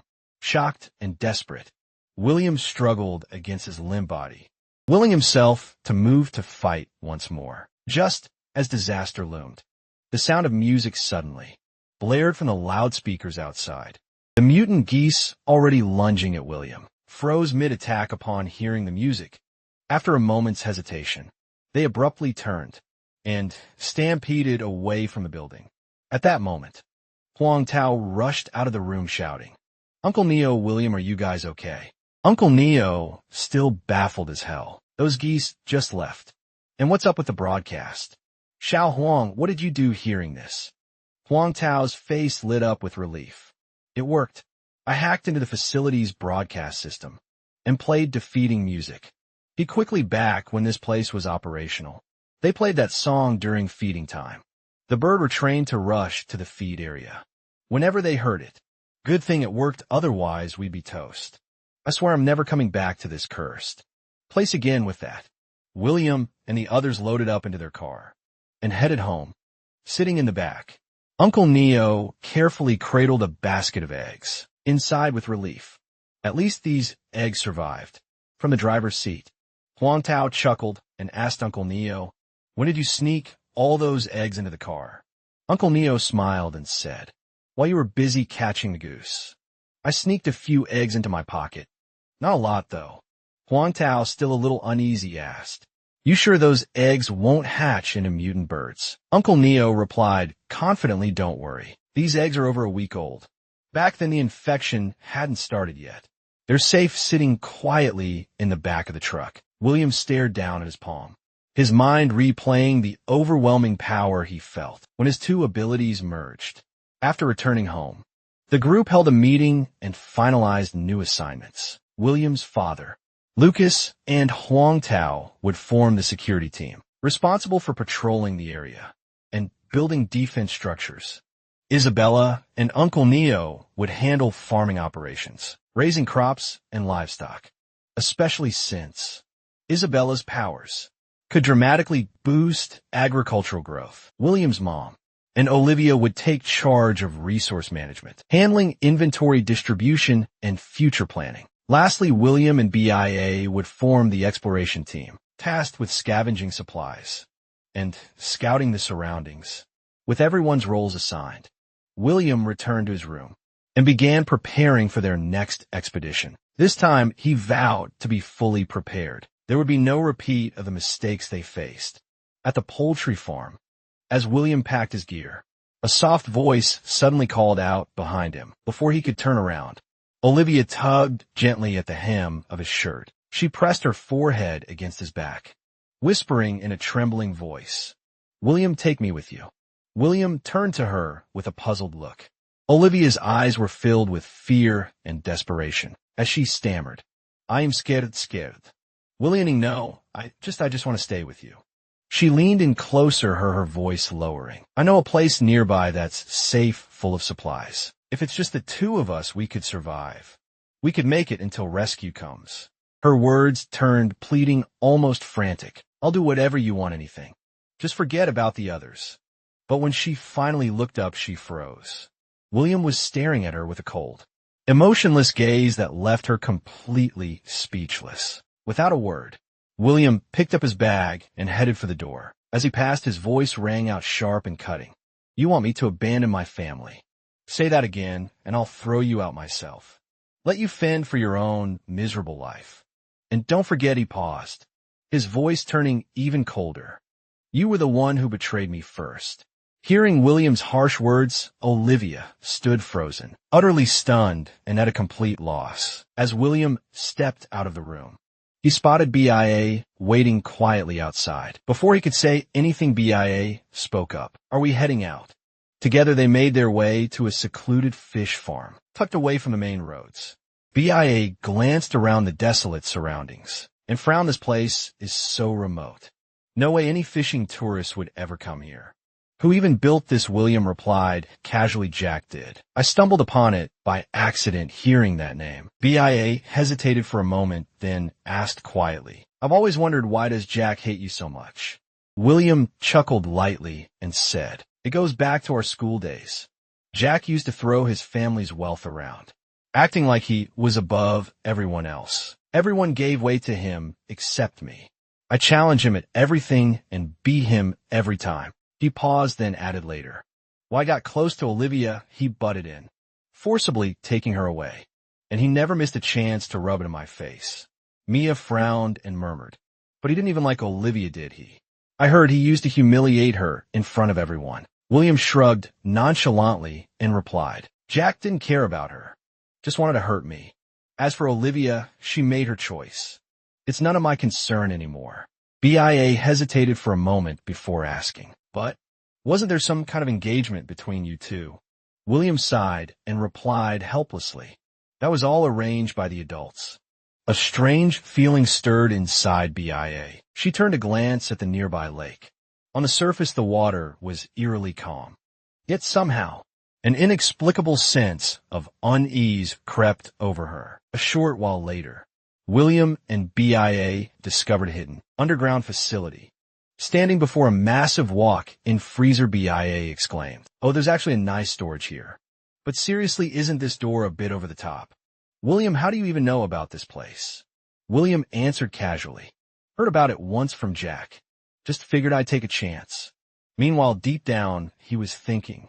In his previous life, he had stumbled upon this spot after the corpse tide hit, and survived for a long time, using the supplies hidden here. Back then, the power was already out, but now the electricity was still running. William's eyes narrowed slightly, a quiet thought flickering through his mind. Maybe, because I stopped the first wave of the corpse tide, the future's already starting to change. Or perhaps there were still survivors hiding here. Suddenly a sharp scream echoed from deeper inside the ice storage. Bia's voice, startled William, shouted what happened. BIA had collapsed onto the floor, trying to steady her voice as she called back. "I'm fine, I just got spooked a little," pointing ahead with a trembling hand. She muttered, "That fish head, it's way too creepy. Some kind of weird deep-sea creature." Without warning the fish heads, he shifted slightly, glowing with a sinister crimson light. Before BIA could even react, William rushed up behind her, slamming his palm down, hard onto the grotesque fish head. William's pupils contracted sharply as he realized, this is a mutant fish-type zombie.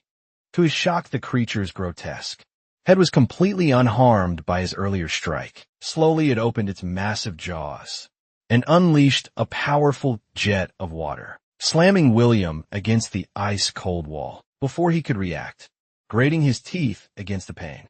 He assessed the force of the impact and quickly realized this thing had the strength of a second-tier zombie. Seeing William hurt, BIA immediately rushed forward, shielding him with her body, her voice trembling. "William, are you okay?" Forcing himself upright, William shouted urgently, "Run. We can't fight a head-on." But no sooner had the words left his mouth than he noticed the massive freezer door was sealing shut on its own. William's heart sank. There was no time to worry about the door.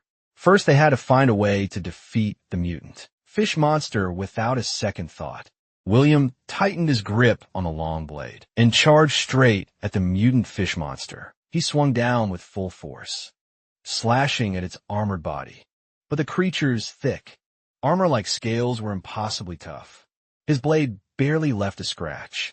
Reacting swiftly, William pulled back, putting distance between them. Regaining his stance, he channeled his power once more, his energy surging.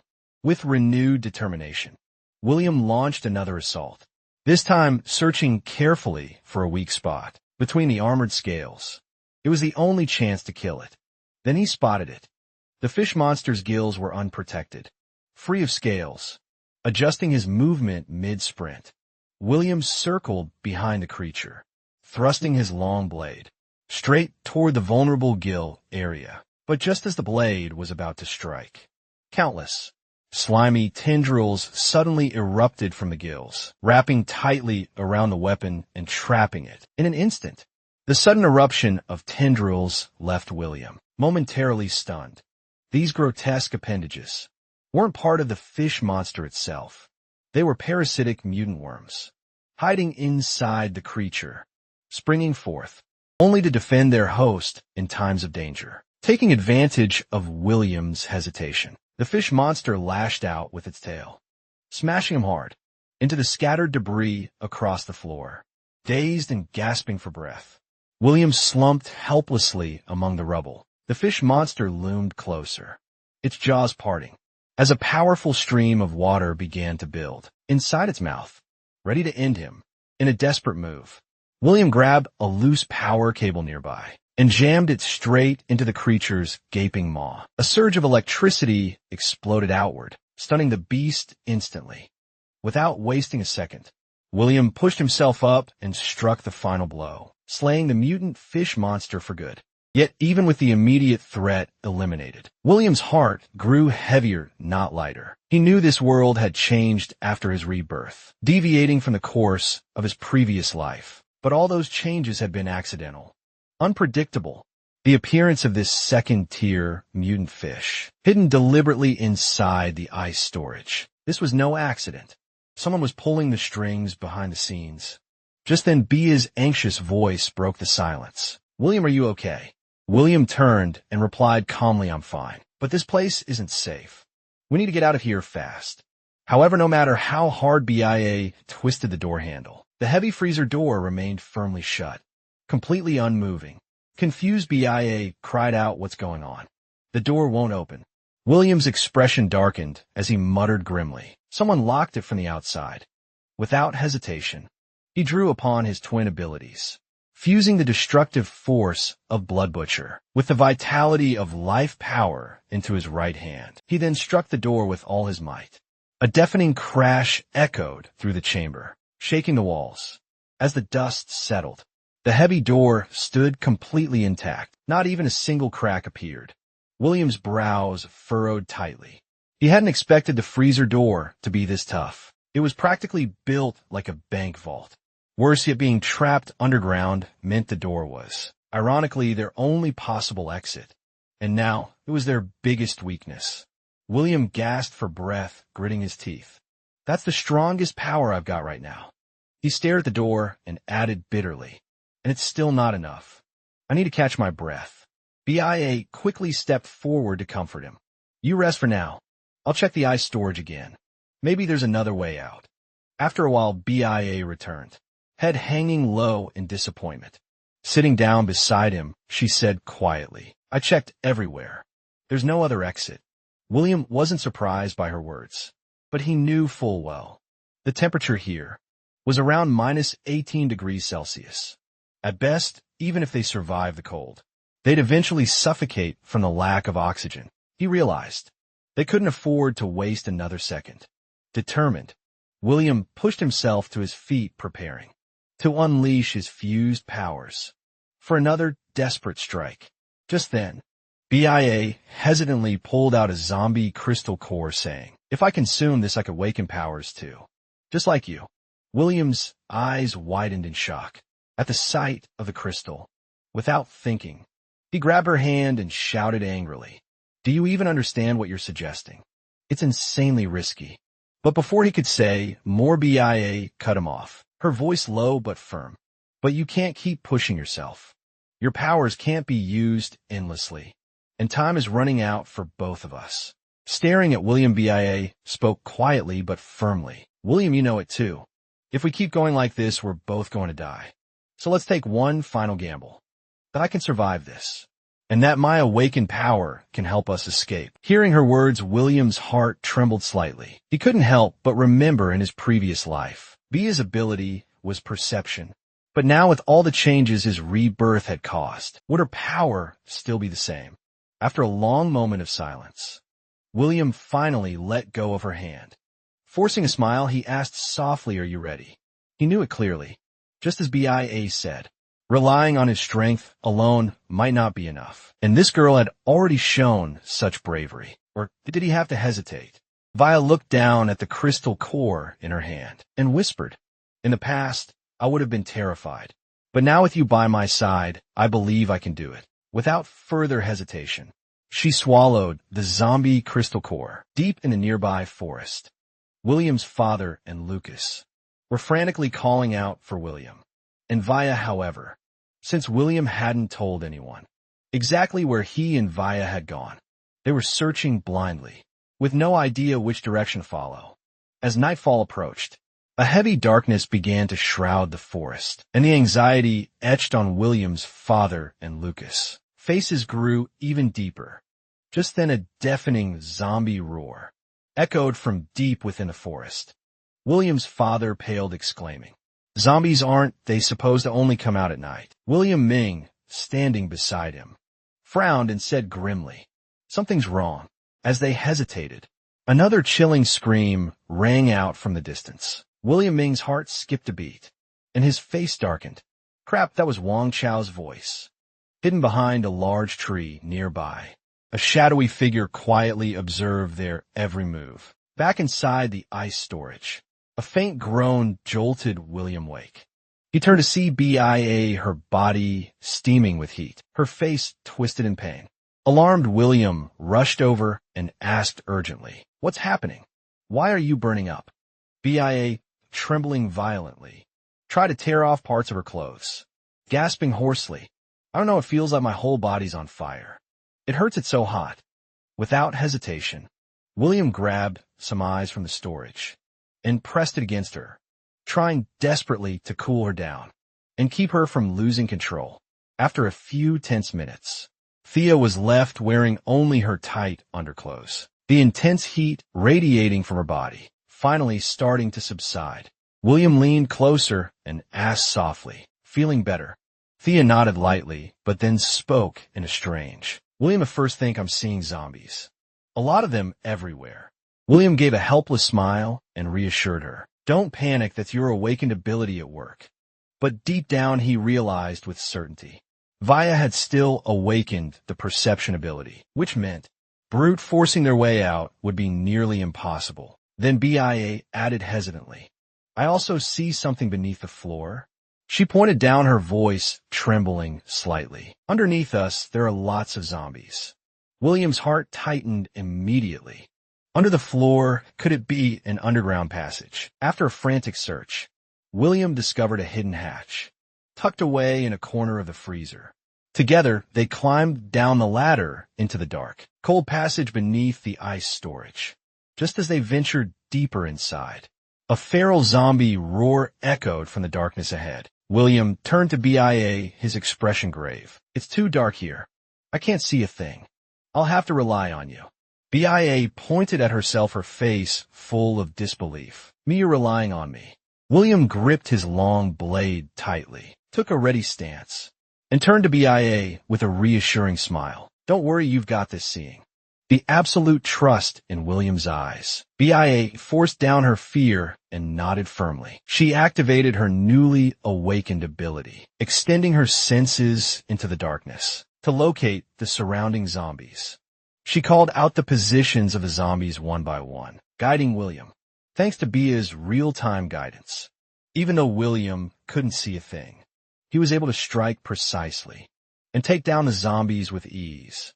With their perfect teamwork, it didn't take long to clear the dark passage of threats. Before long, they arrived at the end of the underground tunnel. They found themselves inside a cramped storage room, filled with piles of debris.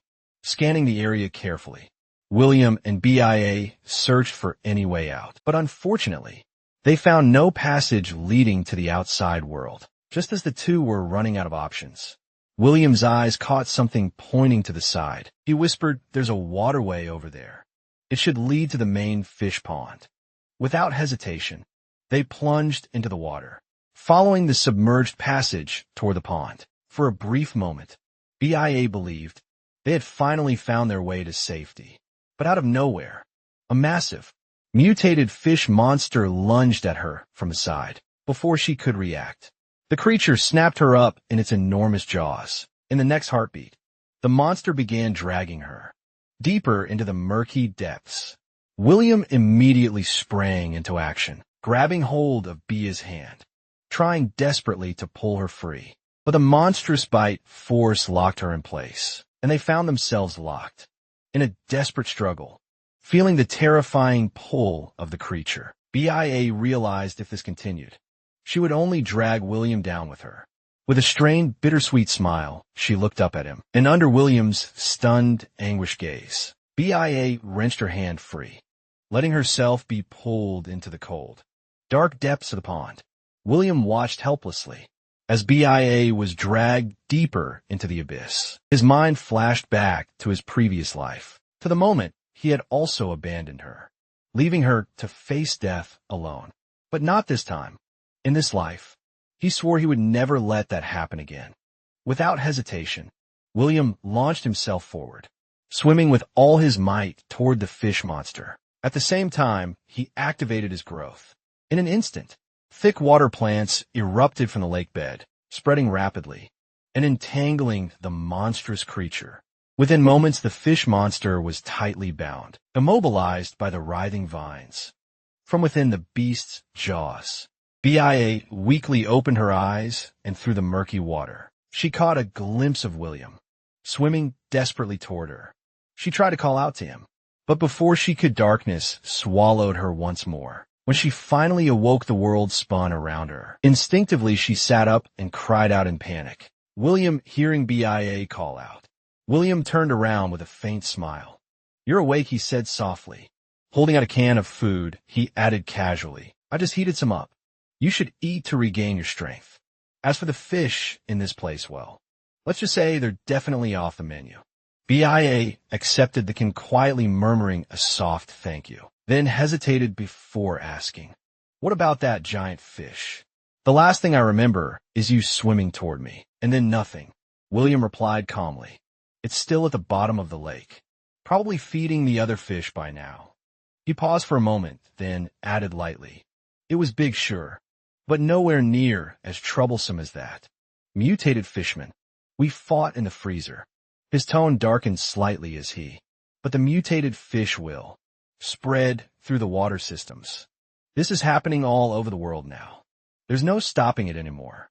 After a brief, heavy silence, Bia softly called his name William. Her voice was filled with complicated emotions, as she said back in school, "You were always so quiet, so hard to approach. I thought you were difficult to get along with, and we barely interacted. But after the outbreak, you've risked your life to save me again and again." Why? William lowered his gaze, not meeting her eyes, and said quietly, "At first I saved you, because I needed your awakened ability to help protect my family." Hearing this, Bia's heart sank. She forced a small smile, but couldn't hide the sadness in her voice, as she whispered, "I see. So that's how it is." The two sat in awkward silence for a moment. After a while, Bia's cheeks flushed pink as she asked softly, "So what about now?" William glanced up at her, met her eyes, and immediately panicked, quickly averting his gaze and fumbling for words that wouldn't come. Seeing his flustered reaction, Bia turned her head, shyly murmuring, "When are we heading back?" William cleared his throat, steadying himself, and replied, "Right now. With your ability, we can avoid the zombies easily." With Bia's enhanced perception guiding them, the two managed to evade all threats and made it back home safely in no time. The moment they returned, William Ing ran over and threw herself into William's arms, her voice trembling with emotion. "You're finally back. Do you have any idea how worried I was?" William patted her back lightly, a soft smile tugging at his lips. All right, enough drama. Everything's fine here, right?" But at his question, William Ying's smile faded. She lowered her voice, speaking solemnly, "You two better come with me first." As soon as William stepped inside the room, he was met with the agonized cries of Huang Tao and saw his father and elder brother standing off to the side, their faces grim and heavy with worry. A deep sinking feeling gripped William's heart when his eyes fell on Huang Tao, bound tightly to the sofa.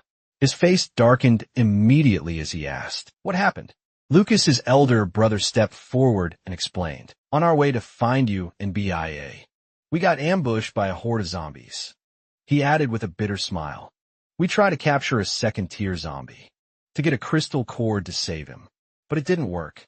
Sitting silently on the couch, Uncle Neo looked up at William with a hollow, desperate expression.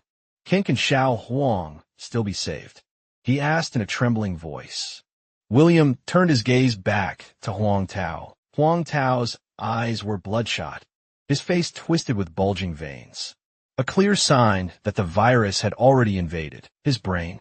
Even if they tried to force a crystal core into him now, he would only turn into another monster like Jack.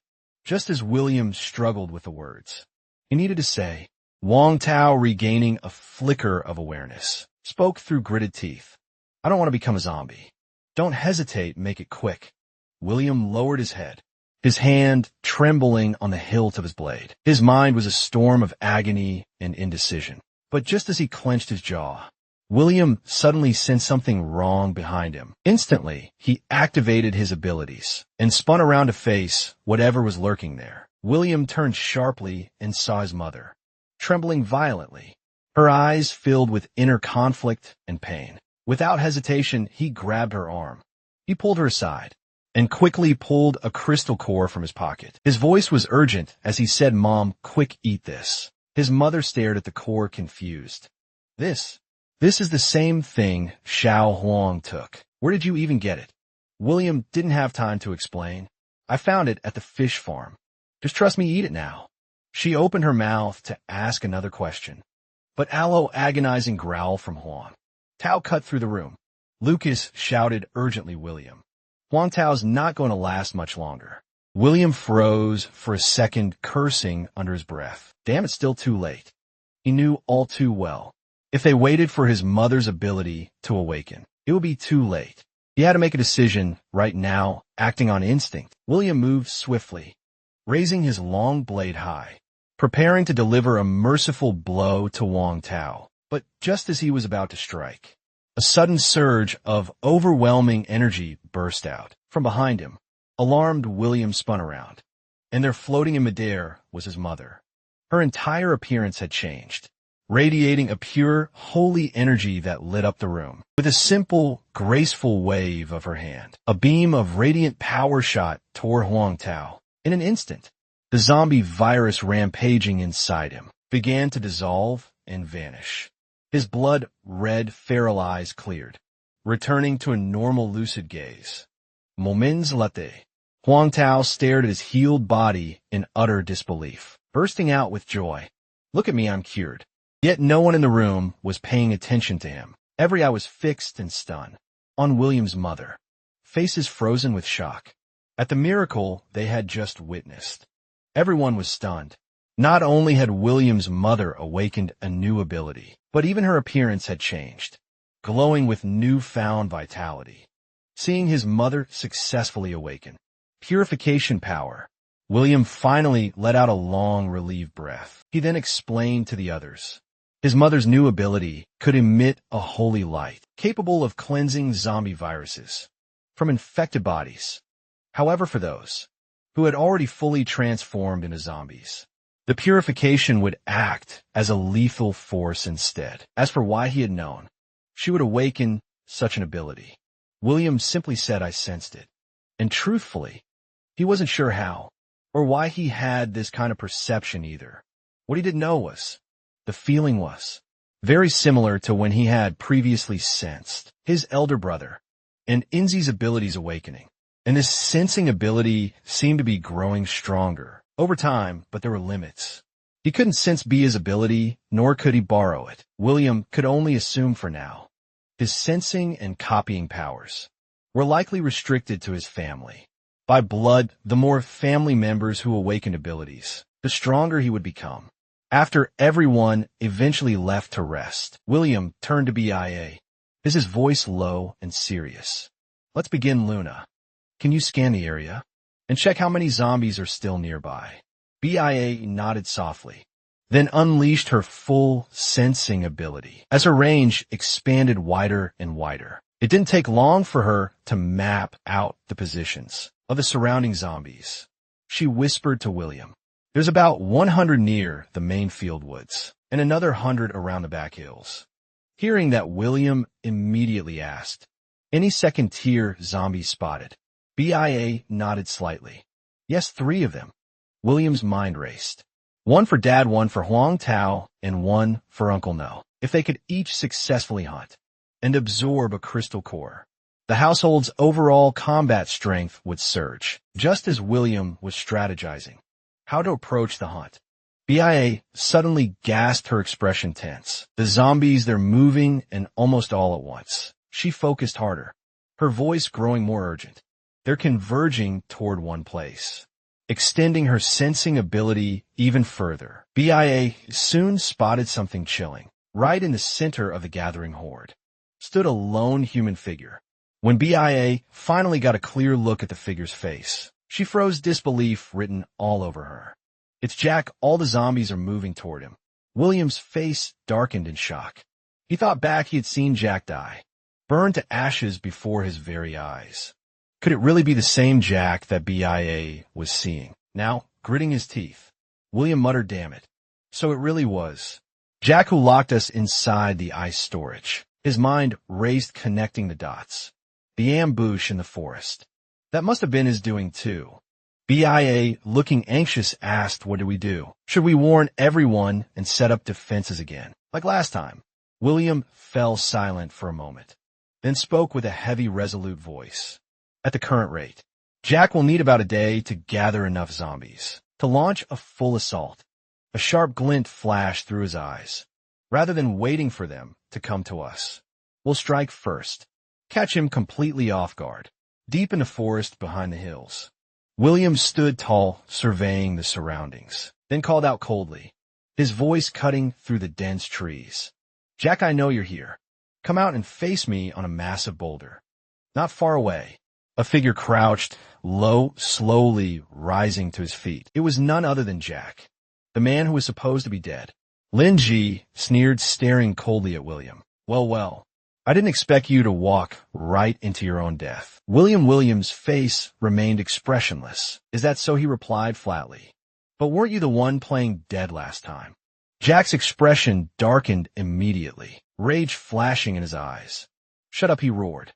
Without another word, he lunged forward, claws gleaming as he struck toward William. William's gaze sharpened, his body tilting deftly to the side, and with a swift motion, his blade slashed across Jack's chest. As blood splattered, William caught sight of the lingering burn scars, still marring Jack's body. In that moment, everything clicked into place. A cold smirk tugged at William's lips. "Though I was right," he said mockingly. "Your wounds never fully healed. That's why you played dirty back at the ice storage, instead of facing me head-on. Lin Ji, you're nothing but a coward." Jack, face twisted with rage, growled back, "Don't get cocky. Even injured, you think you can take me on alone." But before he could finish, a deafening explosion tore through the forest behind him. Jack froze, his body stiffening, a growing sense of dread flooding his heart. Meanwhile, William sneered mockingly. "Let me guess. You were about to boast about your reinforcements, right? Too bad I knew about them from the start. My people intercepted them halfway through.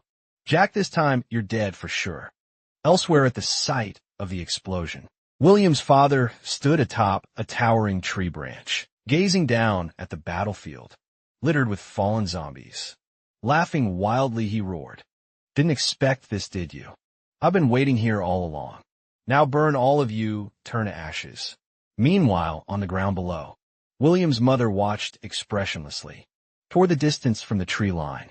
Yet another wave of zombies surged forward. Without hesitation, she unleashed her full purification power, the holy energy, the natural nemesis of zombie viruses, ignited a ghostly blue fire across the undead, reducing them to ashes within moments of contact. Watching the swarm being effortlessly wiped out, William's mother felt the surging strength of her ability and chuckled lightly. "Not bad at all. This power sure makes cleanup easy." Hearing her words, William's father immediately hugged William's mother, tightly, his face glowing with pride. "You're amazing, honey," he laughed. William's mother, however, pushed him away with a look of disdain, choosing instead to contact BIA through her earpiece. After reporting that point was clear zombies, she asked for the next target. Thanks to her sensing ability, Vaya had already mapped out all nearby zombie locations. Hearing that one cluster was eliminated, she quickly responded. "About 1 kilometer northwest, there's another group, 24 zombies." After getting the new location, William's mother paused, her tone softening. "Luna, how's your side? Is everything safe?" Via's voice came back reassuringly, "Don't worry. We're hiding near the cellar entrance. There are guard stationed nearby, too." Then she turned and asked Lucas, who was operating solo. "Brother Lucas, are you okay on your own?" Lucas, already fully adept with his awakened ability, answered cheerfully, "Relax. These zombies aren't even enough for me to warm up." Hearing Lucas' confident words through the earpiece, William's father burst into hearty laughter. grinding as he said. Those zombies never saw this coming. Getting ambushed like this serves them right. Lucas chuckled too, then added, none of this would have gone so smoothly without BIA. Her intelligence and coordination were key. From now on, Luna, you're officially our team's commander. Hearing everyone's praise, BIA blushed slightly and murmured, it's really thanks to all of you. I'm just a little part. Meanwhile, Jack, still suffering from his previous injuries, was being completely overwhelmed by William. Barely able to defend himself, Jack's mind reeled in disbelief, staring at William with wide, desperate eyes. How had the gap between them grown so vast? His eyes bulged with rage as he roared, I will not lose. But William simply sneered in response. You've been crushed on both flanks, and your main force can't even breathe. Linji, do you really think there's any way you can turn this around? As he spoke, William once again gathered energy into his hands, his voice cold and steady as he declared, it's over, Jack.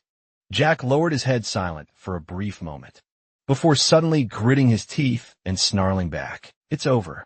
Just then back at the base, Bia's expression tightened. Urgently, she shouted into the earpiece, William, watch out. 3 second-tier zombies are heading your way. As her warning echoed in his ears, William turned, only to see 3 massive, mutated rat-like monsters charging straight at him. After a brief moment of distraction, William's face darkened. He said coldly to Jack, mutated rat zombies. Is that really what you're counting on to beat me? Jack chuckled darkly. Who said I was using them to fight? Watch closely. As he spoke, Jack reached into the skull of one of the massive mutant rats, pulling out its crystal core and swallowing a whole, followed by the other 2 in quick succession. Moments later, a violent surge of power exploded from Jack's body. He slowly lifted his gaze toward William, a sinister smile playing on his lips. William, this is my true power. William stared at the now fully evolved 3rd-tier mutant Jack, a powerful sense of danger crashing over him. Without hesitation, Jillian activated his abilities to the limit, dashing forward in a flash, long blade in hand, aiming straight at Jack. But Jack didn't even flinch. With a casual raise of his right hand, he effortlessly blocked William's strike. Then with a swift, brutal palm strike, he sent William flying backwards through the air. Watching William crash to the ground, Lin Ji sneered with mockery. Is that all you've got, William?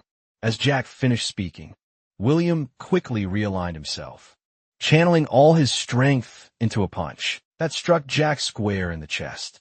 Yet it still failed to leave so much as a scratch. Lin Ji chuckled coldly, taunting, how disappointing. Is this really the limit of your power? Come on, William, at least try something like this. With that, Jack seized William by the head and with brutal force, smashed him downward toward the ground. Dust and debris erupted violently. But as the dust cleared, there was no sign of William. Only a gaping hole remained, and a lingering trace of emerald green energy surrounded the edges. Seeing this, Jack blinked in mild surprise, muttering too. So he has another escaped underground. After a brief pause, Jack's expression twisted into savage fury. No matter, he roared, I'll drag you out of whatever hole you're hiding in. I'll break you piece by piece.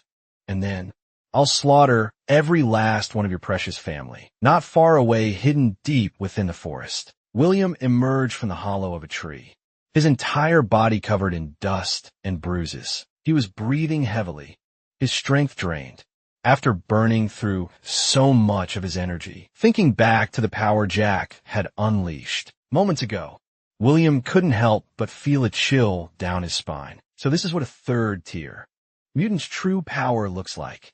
In my past life, I never even had a chance to face something like this.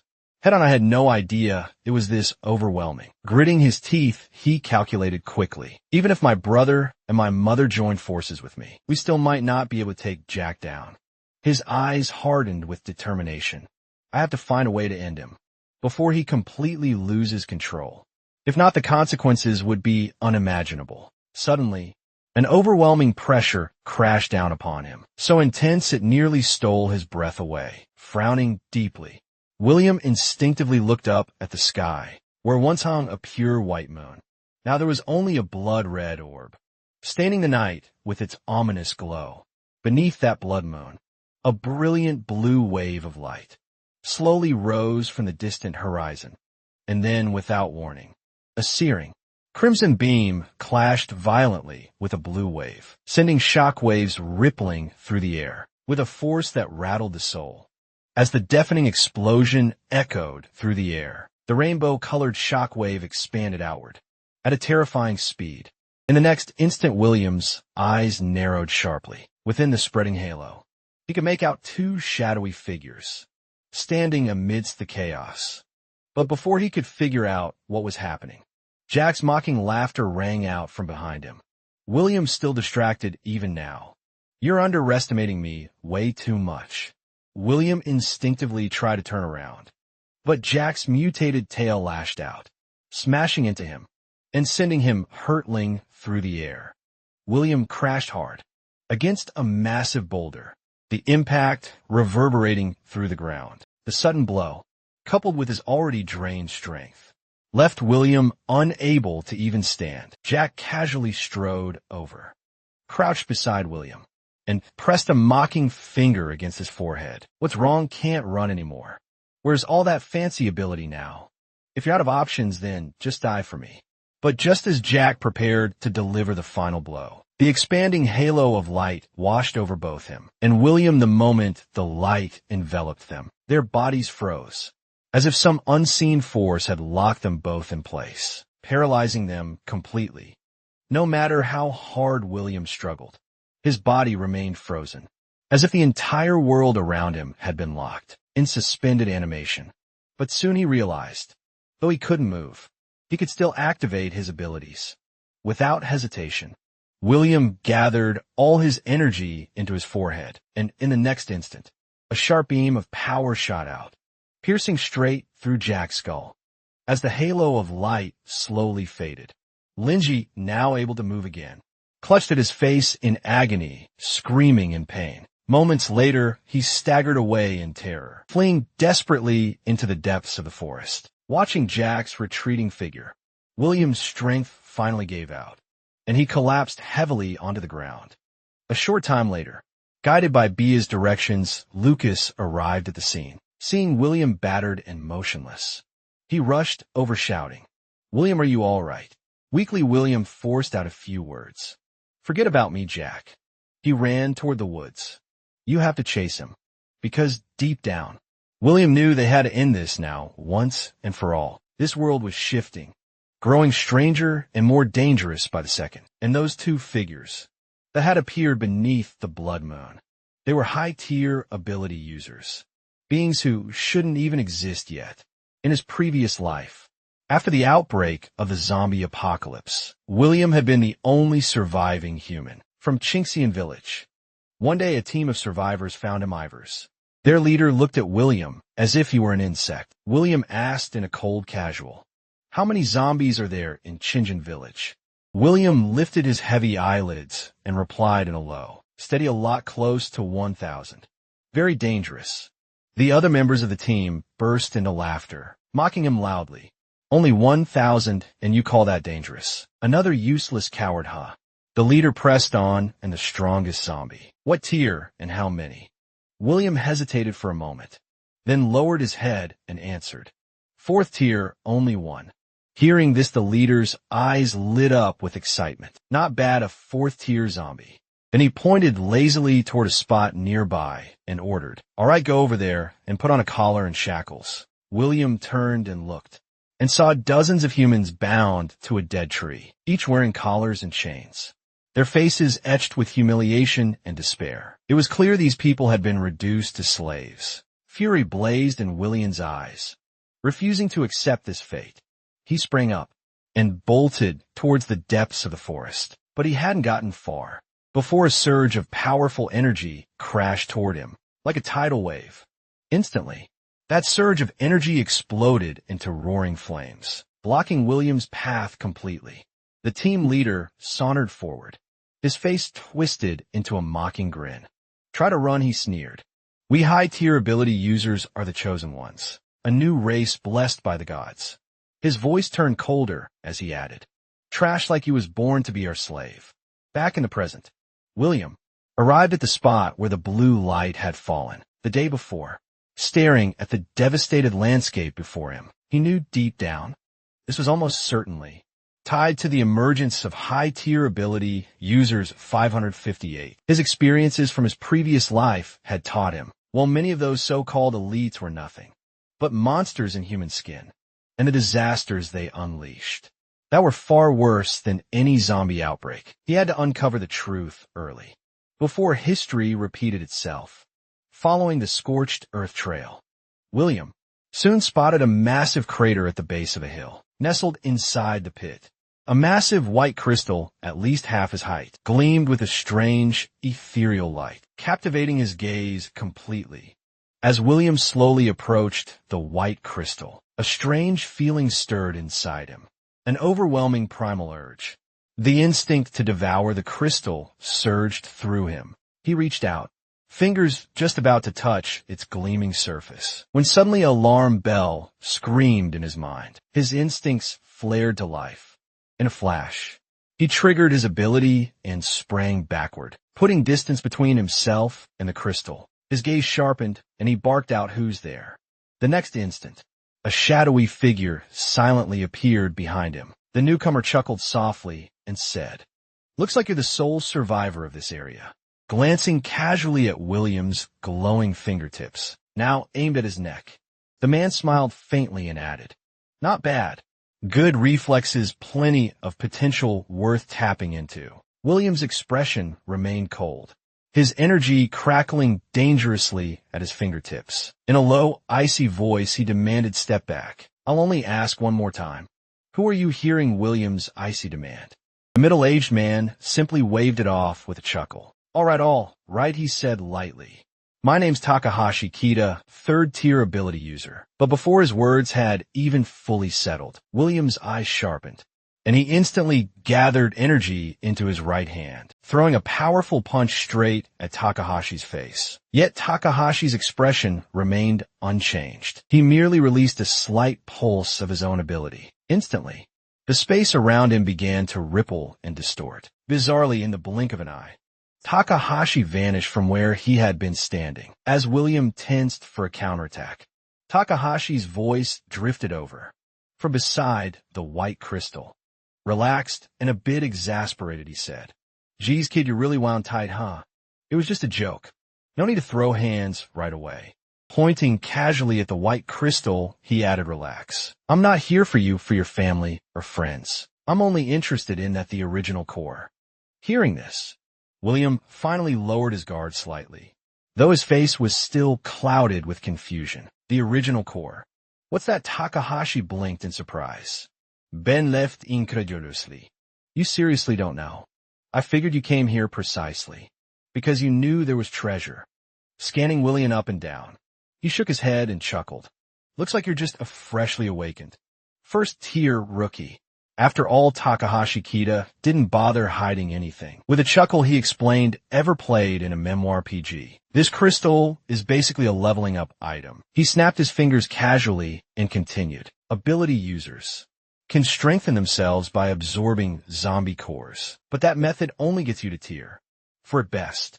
To reach higher levels, you need these original cores." As he spoke, he gently tapped the massive white crystal with his fingertip. A chunk about the size of a palm detached itself, floating steadily into William's hand. Staring down at the glowing shard in his palm, William narrowed his eyes and asked flatly, "You're not giving this away for free, are you? What do you want from me?" Takahashi merely smirked, his tone easygoing as he replied, "Smart kid. One day, I might need your help for something. Until then, just focus on raising your ability level." As he spoke, Takahashi's figure began fading into the distorted space around him, before vanishing completely. He tossed out one last cryptic, "Oh right, almost forgot to mention, there really are gods in this world." And with that, Takahashi and the giant original core both disappeared from sight. Left alone, William stood frozen, the ominous weight of Takahashi's final words pressing down on him. Still hearing the echo of those words in his mind, he muttered under his breath, "Gods. No way, that guy must be out of his mind." William tried hard to convince himself.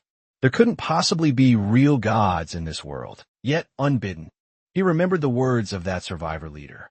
From his past life. High-tier ability. Users are the new humans chosen by the gods. Slowly, the unwavering atheism that William had clung to for so long began to crack. He muttered under his breath, if gods really do exist, then could this apocalyptic world have been their doing? As doubts flooded his mind, a faint blue light began to seep up from the cracks beneath his feet. Sudden energy fluctuation around him made William tense up. Instinctively, he frowned deeply, his eyes locking onto the source ahead. At the center of the crater, a blinding pillar of blue light erupted skyward. As the intense light slowly faded, William saw floating at the heart of the crater a crystalline shard pulsing with an eerie blue glow. Staring at the mysterious object, William murmured in confusion.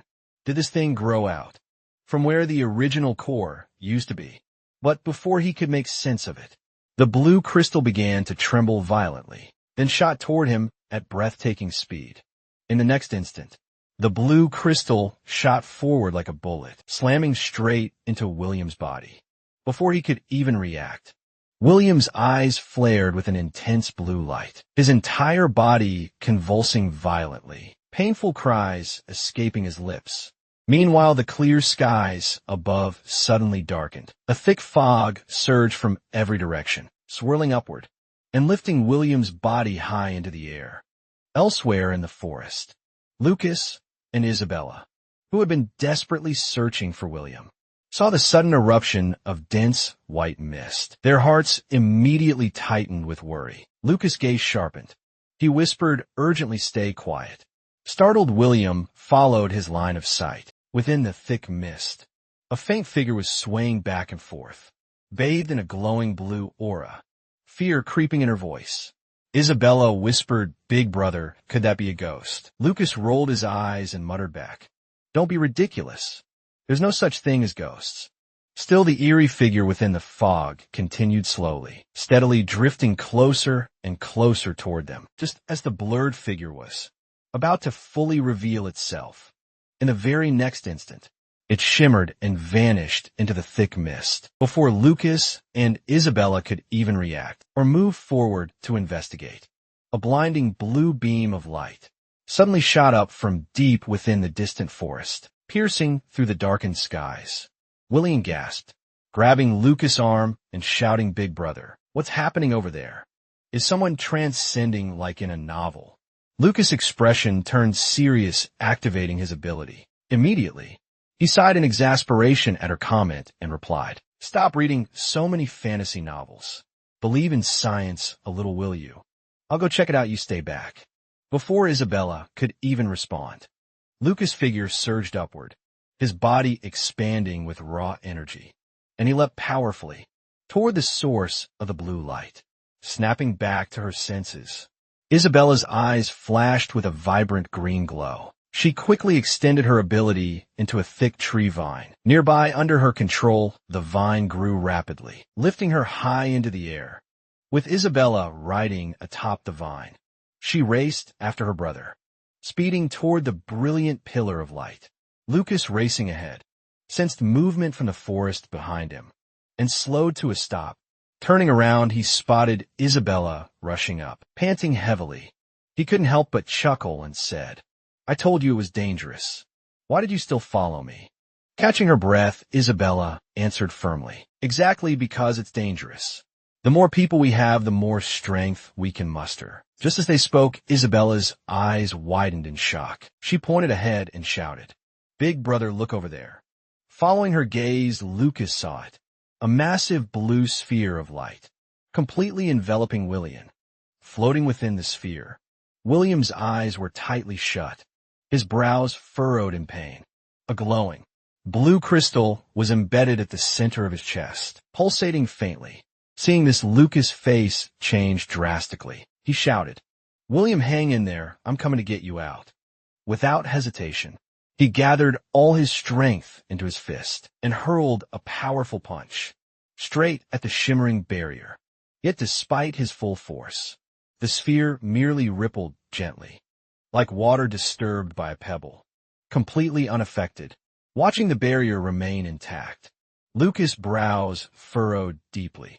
He thought grimly, "It looks so soft, but it's harder than steel." At that moment, the blue crystal embedded in William's chest suddenly cracked, shattering into countless shards of light that flowed straight into his body. The next instant, his tightly shut eyes snapped open. A blinding burst of blue light flared from deep within his gaze.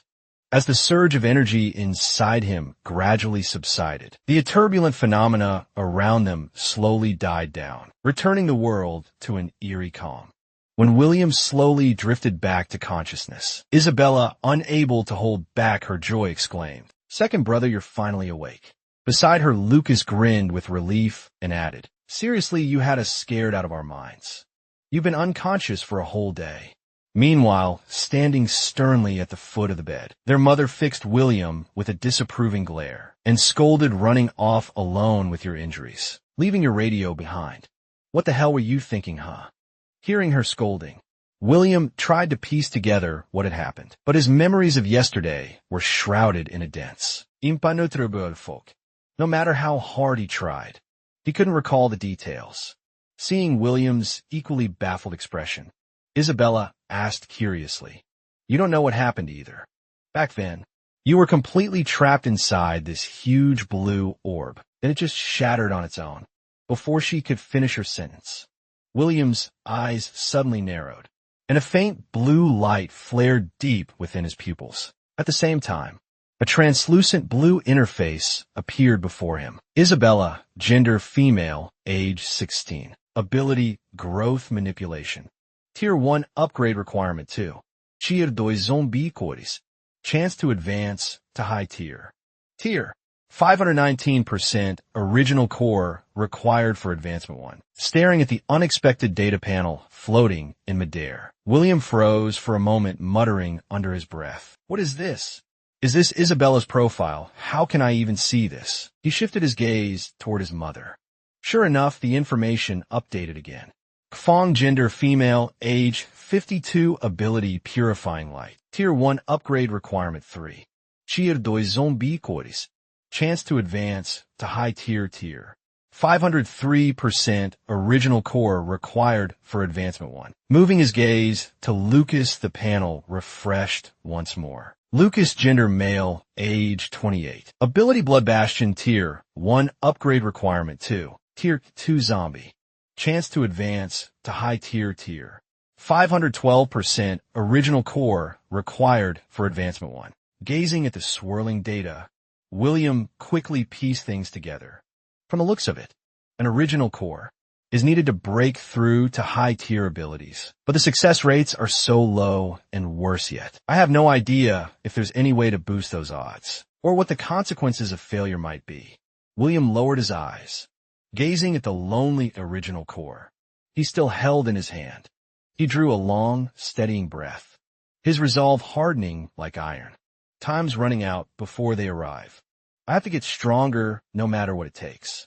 As William sank deeper into his thoughts, his father suddenly patted him roughly on the shoulder and barked snap out of a kid. William looked back at him helplessly and asked, "What is it, Dad?"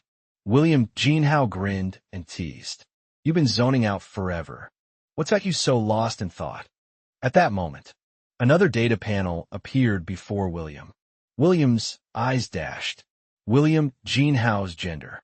Male, age 51, awaken ability gigatification. Not yet awakened. Awakening probability 4%. Modified to 100% due to external ability influence. Awakening requirement 1 tier, 1 zombie core. Chance to advance to high tier. Tier 5 minus. 70% original core required for advancement 1. After glancing over his father's stats, William got out of bed, brushing off the sheets, and said casually, all right, I'm fine. No need to worry so much." But deep inside, he felt anything but calm. Now, he could see everyone's abilities' awakening status, upgrade requirements, even their chances of advancement. It felt like he was cheating, a game where only he had the strategy guide. Watching him get up and head outside, William asked, exasperated, "Where are you going now?" Without looking back, William waved her off and said, "Just been lying down too long. Need to get some fresh air." And with that, he walked out into the courtyard. Staring at his retreating back, Isabella pouted and muttered, "So heartless, and we were so worried about him too." Lucas chuckled, patting her shoulder and saying, "William probably has something weighing on his mind. Let's just give him some space." Meanwhile, outside, Summer. Luna spotted William emerging and lit up with joy. She waved cheerfully and called out, "William, you're finally awake. Perfect timing. I just made some food, come eat." After sleeping an entire day, William realized he was genuinely starving. He smiled and replied, "Thanks, I'm actually pretty hungry." Watching from the balcony, Lucas chuckled and teased, "Look at that." When did William manage to win Luna over? Isabella, looking entirely unsurprised, rolled her eyes and said, "You're just now noticing." After the night they spent together, it was pretty obvious. Just then their father stepped out from the house, grinning at Lucas and saying, "You'd better hurry up too. William's already got himself a girlfriend, and you're still flying solo." Big bro Lucas sighed heavily, while Isabella added fuel to the fire, teasing, "Yeah, growing up you only ever brought your bros home. Never a girlfriend in sight." After finishing the food, William wiped his mouth, his expression turning serious. He asked quietly, "By the way, any updates on Jack? Can you still sense him?" Summer Luna shook her head, replying softly, "No, he's outside my detection range now." Even when Lucas went searching, he didn't find anything. Hearing this, William's brows furrowed deeply, his mind sinking into heavy thought. In my previous life, Jack was just a nobody, a minor casualty swallowed by the zombie hordes. I never gave him a second thought, but this time he's become a real threat. I let my guard down. Noticing the heavy frown on William's face, Summer Luna edged closer, gently whispering, "You've been frowning a lot lately." "It's not like you at all," Summer Luna spoke softly. "Back when a zombie outbreak first happened, everyone else panicked, but you. You stayed calm, helping us survive crisis after crisis. At that time, I thought no matter what happened, you would always handle it. You made people feel safe, reliable. But one person's strength has its limits. You can't always shoulder everything alone. So if something ever comes up, something you can't handle, please tell us. We're family." Hearing her words, William smiled lightly and teased, "Family, huh?" Summer Luna's face immediately flushed bright red. She lowered her head, stammering, "And no, I mean you can think of me as family." "No, wait, what I mean is me and your family, whatever." Watching her flustered reaction, William felt a warmth spread through his chest. He chuckled softly and said, "I get it." Then he glanced up toward the balcony and shouted, "Hey, you three hiding by the window, come here. We need to talk." On the balcony, William, Jean, Hal, Lucas, and Isabella exchanged awkward glances, having been caught red-handed. Once they gathered, William laid everything out. His encounter with a Tier 3 ability user, the secrets of ability advancement, and the existence of original cores. Realizing the dangers that lay ahead, they quickly came to an agreement.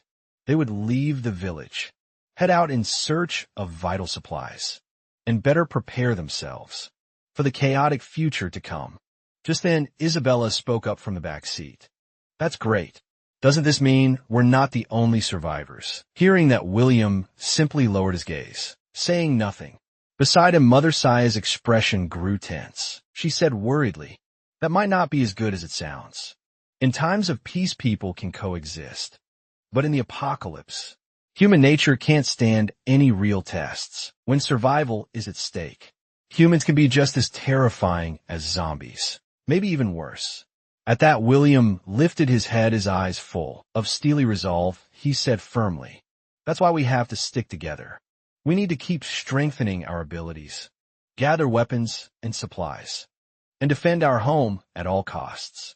Driving the vehicle burst into hearty laughter and said, "Anyone stupid enough to mess with us is going to regret it. Big time." Before long, they pulled over by the side of the road, just across from the old fishery, gazing at the run-down facility. William's father asked, "Is that the place you mentioned? Are you sure there's really gunpowder inside?" William nodded confidently and replied, "Yeah. If I'm right, there's not just gunpowder. There's also but before he could finish. A thunderous explosion ripped through the air. A massive ball of fire erupted from the direction of the fishery, lighting up the sky. Witnessing the massive explosion, William froze on the spot. His eyes widened in shock. His mouth slightly agape, completely stunned. Moments later. As the smoke slowly cleared from the ruined fishery, a group of heavily armed men emerged from the wreckage. Seeing the well-equipped team, Lucas narrowed his eyes, his voice tense. Where the hell did these guys come from? How did they know about the fishery so fast? William's eyes sharpened, his tone calm as he. They're probably the ones helping Jack smuggle weapons. Hearing this, everyone turned to William, faces full of confusion. William explained briefly. When I left the fishery last time, I locked the main gate and kept the key normally. No one would have found the storage room so easily. But now they blew up the entrance without hesitation. That means someone already knew about the weapon stash. And the only ones who could know were insiders. Lucas clenched her fists angrily, gritting her teeth as she said so much good stuff, and they got to it. First, William gave a faint smile, saying lightly, "Not necessarily." Lucas picked up on the implication immediately, her voice filled with worry. "You're not seriously thinking about taking them head on, are you? They have guns." William didn't answer. Instead, he turned towards Summer Luna and asked Luna, "Can you sense how many zombies are still beneath the fish ponds?" Hearing William's question, Summer Luna nodded slightly. She closed her eyes, spreading her detection ability outward, toward the fishery. It didn't take long before she opened her eyes again. Having finished her scan, she reported clearly there are 52 zombies inside the fishery. 45 are regular ones, and 6 of them have cores, most likely Tier 2 zombies. Summer Luna paused, her expression growing more serious, and there's one that's different from the others. It's much bigger, stronger, and there's a black crystal embedded in its head. William narrowed his eyes slightly, responding calmly. Sounds like a Tier 3 zombie. He continued analyzing. The fishery's underground space is huge, cramped and enclosed. They won't be able to use their guns freely. No way they'll wipe out all the zombies easily, especially not with a Tier 3 lurking down there. A faint smirk tugged at the corner of William's lips as he said, "We'll just sit back and let them wear each other out." Isabella's eyes lit up with excitement. Rubbing her hands together, she grinned and said, "Yeah, let's sit back and watch the show, then swoop in and clean up." As they were discussing, Lucas suddenly raised his hand and said in a low voice, "Hold up, someone's coming." William immediately tensed, his senses sharpening. Following Lucas' gaze, he spotted a figure up ahead on the road, crouched with a gun, scanning their direction. Seeing this, William shouted sharply, "Get down," under heavy gun pressure from the enemy. William kept his cool and said to Lucas, "Split up." Without hesitation, Lucas replied, "Got it. I'll draw him out up top, you flank him from below." William nodded, then immediately darted off to the side, circling toward the enemy. Sensing movement, the enemy reacted, vaulting over the roadside barrier in an attempt to flee into the forest. But just as he landed, William was already there like a shadow.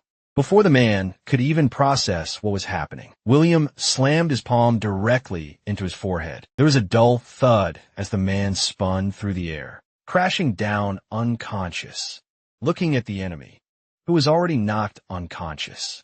William, which was said calmly, "All done. Let's drag him back and squeeze some intel out of him." But just then Lucas shouted, urgently from the distance, "William, watch out." No sooner had the words left his mouth, a deafening explosion erupted right where William stood. When the smoke cleared, there was a deep crater where William had been. As for the enemy William had captured, only his severed arm remained. William's reflexes kicked in just in time. He had leapt to safety behind a nearby tree. In his shock, William noticed a small marble still hot, lying at the blast center. Hiding nearby, Lucas shouted another warning. "Careful, there's an ability user." As he spoke, a whistling noise cut through the air. William looked up sharply to see multiple marbles, flying straight for his hiding spot, with a tremendous impact. The tree William was hiding behind snapped, cleanly in half. One of the marbles grazed past his hand, leaving a bleeding scrape. Seeing this, Lucas called out, "William, you okay?" Glancing at his injured hand, William replied, coolly, "Just a scratch." "Then who did you see where the shots came from?" Lucas analyzed grimly. "The marbles are coming from multiple directions. No way to pinpoint exactly where the shooter is, but judging from the sound, they're bouncing off trees, ricocheting in from a distance." William frowned, puzzled, ricocheted. Lucas nodded and explained, "Yeah, kind of like a giant pinball machine. Only here, the trees are the bumpers and we're the jackpot slots." As he finished speaking, more marbles came whistling through the forest. Seeing this, William thought to himself, "Just as I thought, hiding isn't going to work. Whoever's attacking us can definitely see our movements." But something didn't add up. If the marbles were launched from so far away, how could they be so accurate? If they're tracking us this precisely, the shooter must be close by, unless there's another ability user helping them. Once William finished clearing the zombies, hidden in the woods, Lucas finally let out a breath of relief, but quickly frowned and said, "The marble attacks. They stopped." William narrowed his eyes and said coldly, "Which means I was right. They were using a zombie to spy on us." Lucas' face changed as he exclaimed, "You mean there are two ability users?" William stayed cautious and replied, "Maybe even more." Just then, Isabella's anxious shout came from the roadside. "Big bro, second bro, get in the car quick. The people from the fishery are moving. They've spotted us." Hearing Isabella's shout, both William and Lucas tensed immediately, but William quickly regained his composure. With their enemies' numbers and abilities unknown, fighting head-on would only put them at a disadvantage. The only smart move was to retreat for now, and plan carefully. Meanwhile, in the distant forest, a blond man cursed angrily. "What the hell, we just let them get away." He glared at the heavy-set man beside him, snapping, "Fathead, seriously, we were having a good time. Why'd you shut off the shared vision?" The man called Fathead, nonchalantly applying lipstick, replied lazily he didn't. "See that last hit? Our scout's head got blown clean off. What was I supposed to share, huh?" He then batted his eyes, playfully adding flirtatiously, "Still those two cuties. Pretty impressive for so-called civilians." After a brief pause, Fathead turned the tables, grumbling, "By the way, why the hell did you kill the client's guy? How are we going to explain that?" The blond man shrugged carelessly. "If he got caught, he had to die. What is blaming on those two kids? Besides, the job was clearing out zombies from the fishery. A few human casualties, no big deal." At that moment, an old bald man slowly approached them, his gaze sharp and cold. "Enough playing around," he said in a deep, harsh voice. "The freezer's open. Get in there. He is still the supplies at the fishery until they secure everything. They have no reason to pick extra fights." But then Jojo's tone dropped even colder. "But once they've taken full control, they'll definitely come looking for us."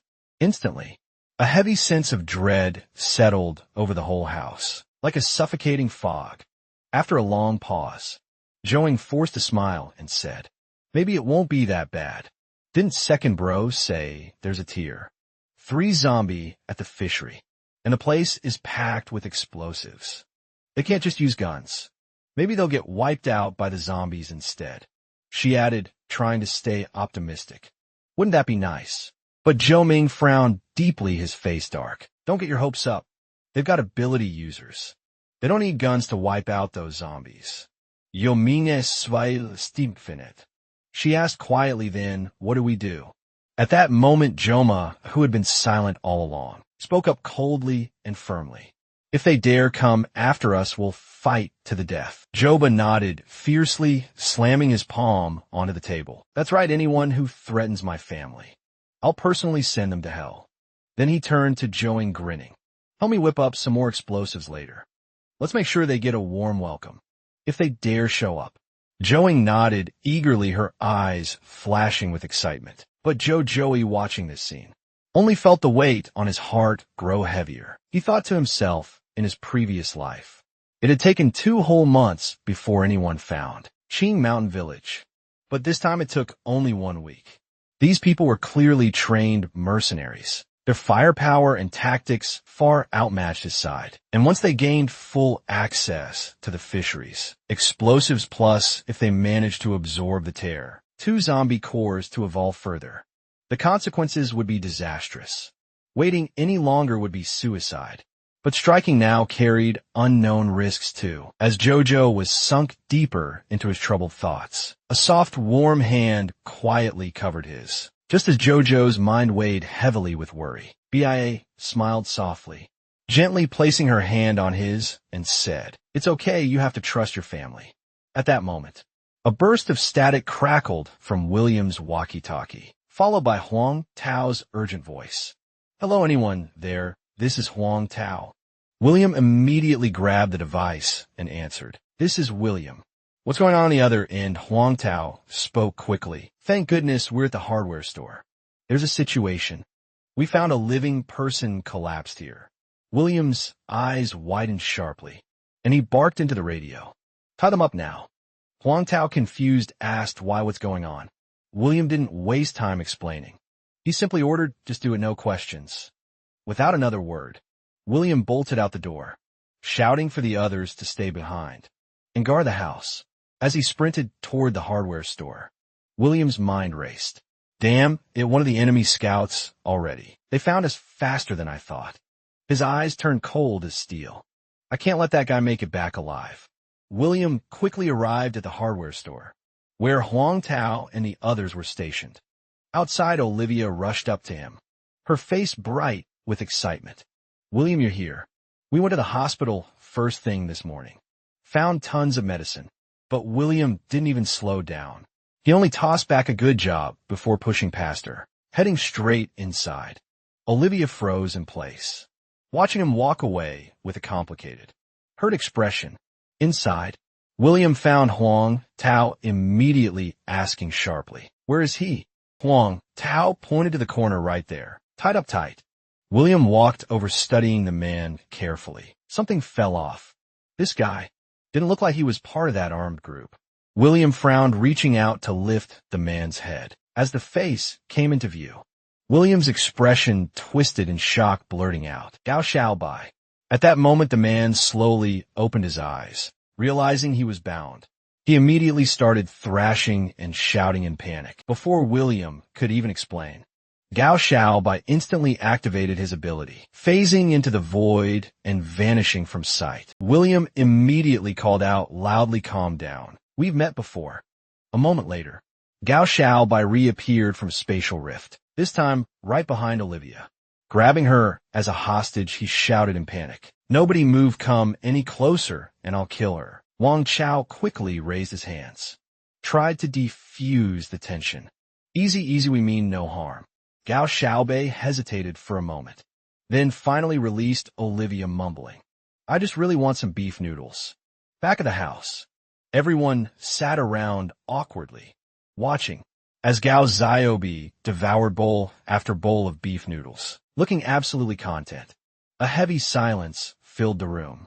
Watching Gao Xiaobai eat like a starved animal, William Ming frowned, leaning over to William and whispering, "Seriously, this is the guy you met in the mountains?" William nodded silently. Nearby, Williamson wrinkled her nose in disgust, scoffing, "You're kidding me.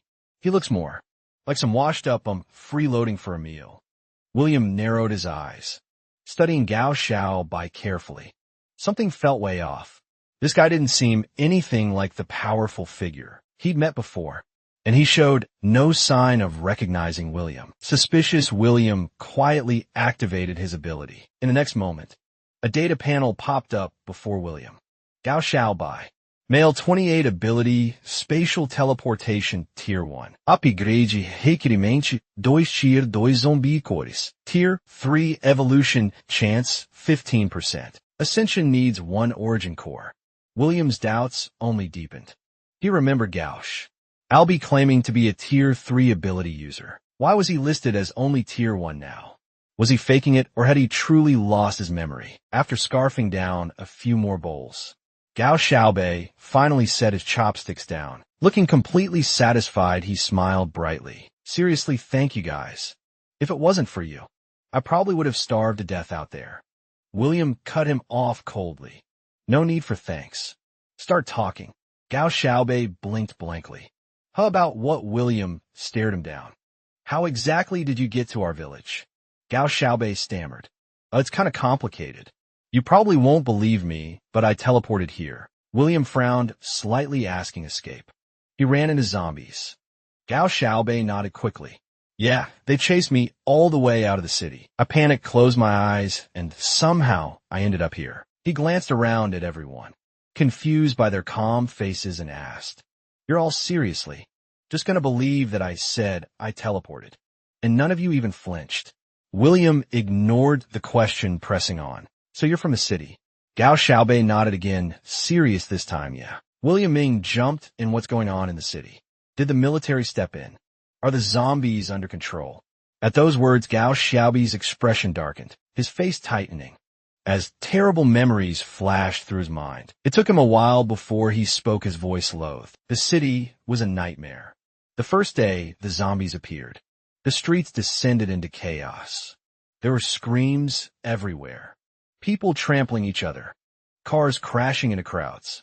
I hid in a garbage heap all night, listening to the cries and wails outside, telling myself over and over, just hold on. Someone will come rescue us tomorrow. But when the sun rose the next day, there was no rescue. The entire city was already lost. Gao Xiaobei continued quietly. Some people kept fighting even in total despair. Others, they gave up, they took their own lives.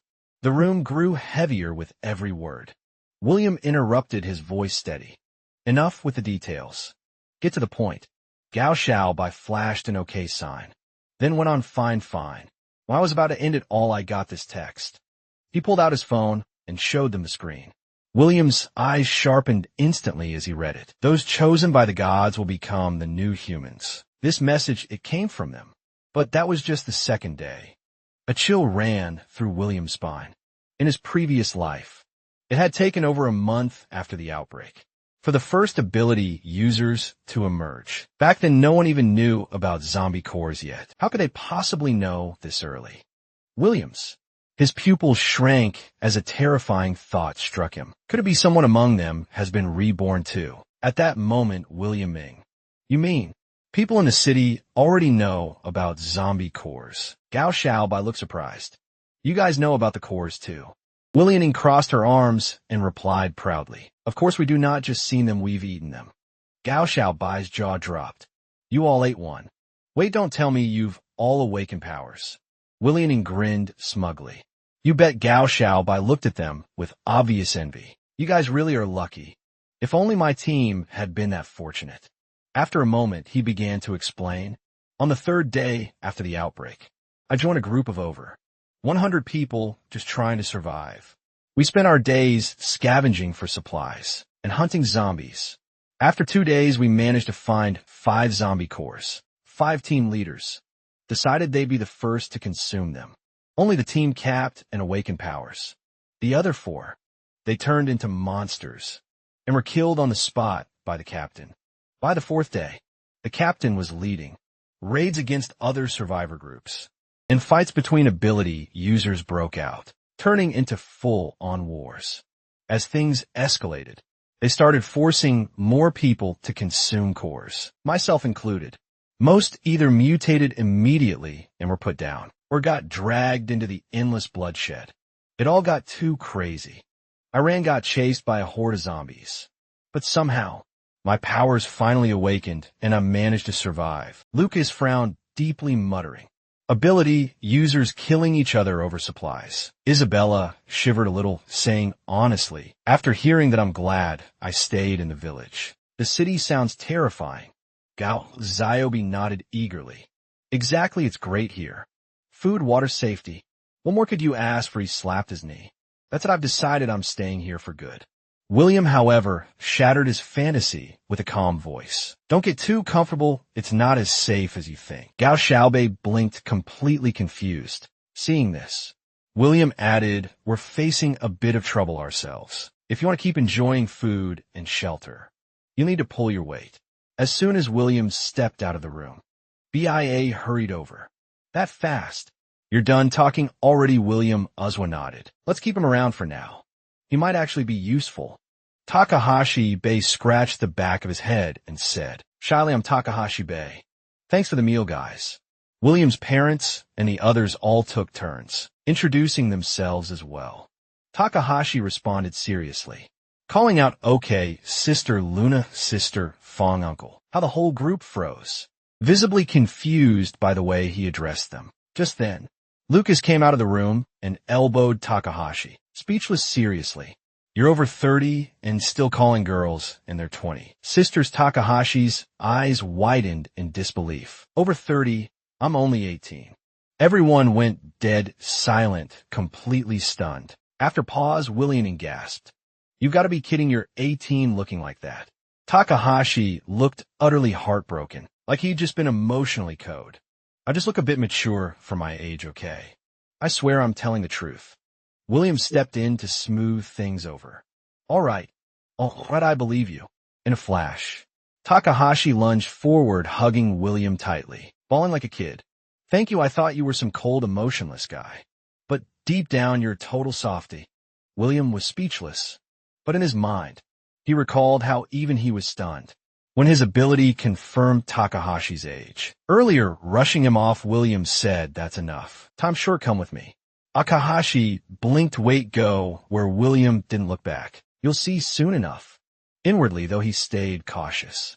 This guy's either been through hell, or he's hiding something under that goofy act. Just as they were about to leave, BIA shouted from behind, holding something in her hand. "William, hold on." William paused, turning back with a confused look. BIA walked up and handed the item to him, speaking softly. "I found this among the weapons we recovered. Thought it might suit you. Not sure if it's your style, but I hope it is." William took the item and carefully pulled it out of the black bag. Inside was a long blade. On the handle, 2 characters were engraved June High. William gave a faint smile and nodded at BIA. "Nice blade, thanks." Seeing that he liked it, BIA couldn't help but smile as well.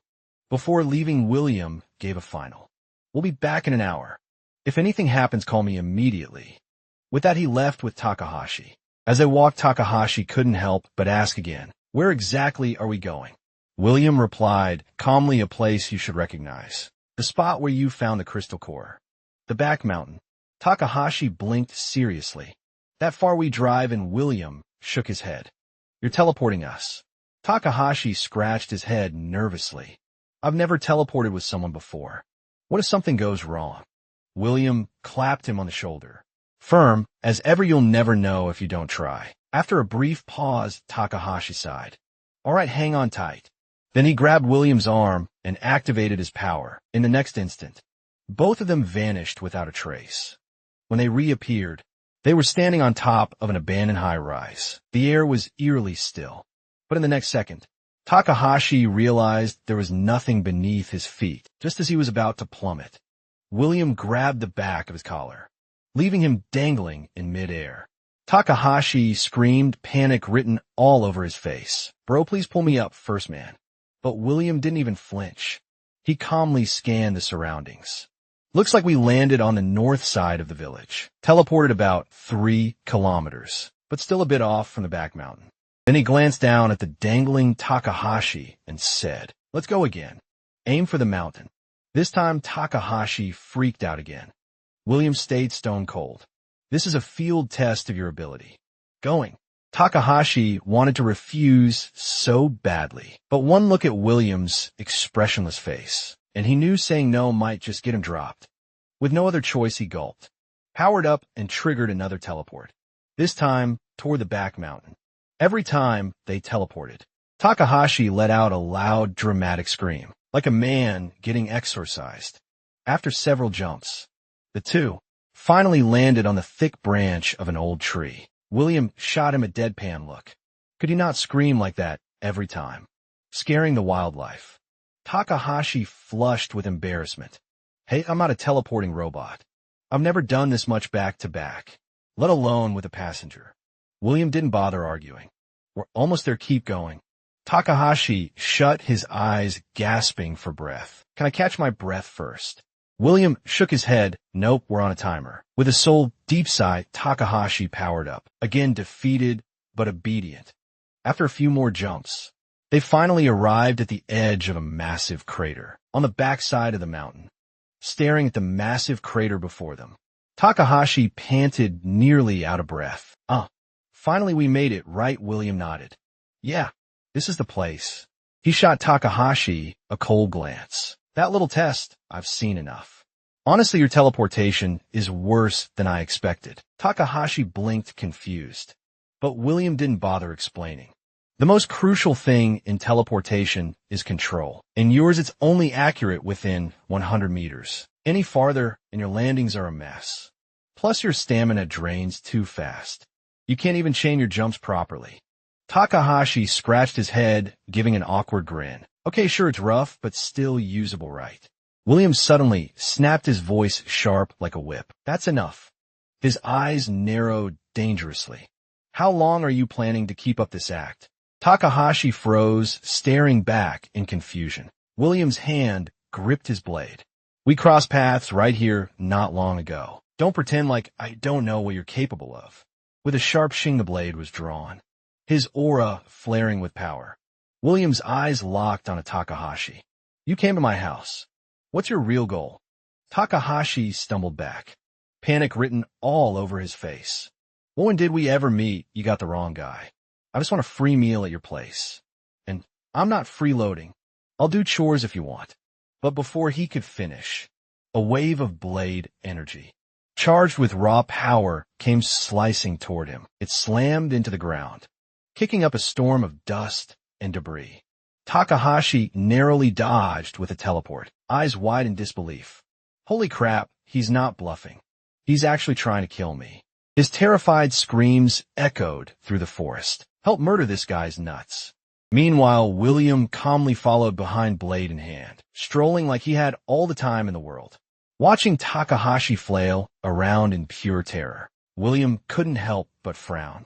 This doesn't feel fake. He looks genuinely freaked out. So what happened to him? Which version of him is real? Or was the one I fought before not even the real Takahashi?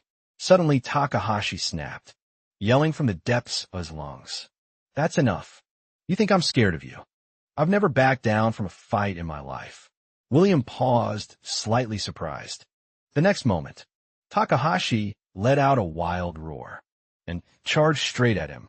William simply leaned to the side just enough. Takahashi whiffed completely, and face blanched with a loud thud, eating a full mouthful of dirt. William looked at Takahashi with a deadpan face. Not bad. At least you didn't chicken out or teleport away. Just now. You're not exactly a fighter, but you'll do his backup. Takahashi finally caught on and slapped his forehead. Wait, so the whole thing was just a test. He pouted dramatically. Dude, I thought you were seriously trying to kill me. William didn't bother replying. He just frowned and muttered, let's head back. It's time to focus on the real mission that night. A vehicle quietly parked in the forest, about a kilometer from the fishery. Sitting atop the car, William stared toward the faint lights in the distance. His expression was grim. We're about a kilometer from a target. According to the plan, my big brother and Takahashi will go in first. Mom and BIA will stay here for backup. Takahashi's face twisted into a bitter smile. Do we have to do this? Those guys have a mess with us. Can't we just let sleeping dogs lie? William's eyes narrowed, his voice dropped. You know just as well as I do. Those people will do anything for supplies.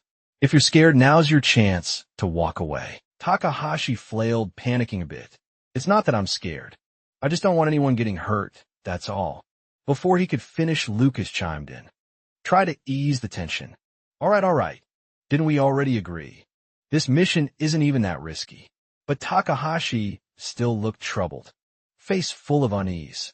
Earlier that afternoon, after William and Takahashi returned, William laid out his plan to raid the fishery. That night his father had nearly exploded. Are you out of your mind? William calmly explained. We're not picking a fight. We're just getting there first, to steal their ammo and supplies. Once they lose their stockpile, they won't dare to make a move. And even if they do, at least we'll have the firepower to defend ourselves. William Ming frowned, but the fishery's heavily guarded. How exactly do you plan on getting in? And even if you make it, how do you carry all that stuff out? William returned to Takahashi and gave a small smile. I couldn't pull this off alone, but with your teleportation. We got a real shot. Takahashi, in the middle of slurping noodles, nearly choked. Wait me no way. What if we run into those maniacs? William gave his shoulder a firm pat. Relax, my brother, and I will have her back. Worst case, we teleport out, but we really need you. Our whole family's counting on this. Takahashi rubbed his forehead defeated. Great one impulsive moment, and now I'm the mission mule. I thought I could finally enjoy a chill life. Nearby BIA handed a walkie-talkie to William. Use this to stay in contact. William took it, eyeing the trilene ahead. Can we see what's happening at the fishery from here? BIA activated her power, her eyes beginning to glow faintly. I'll try then.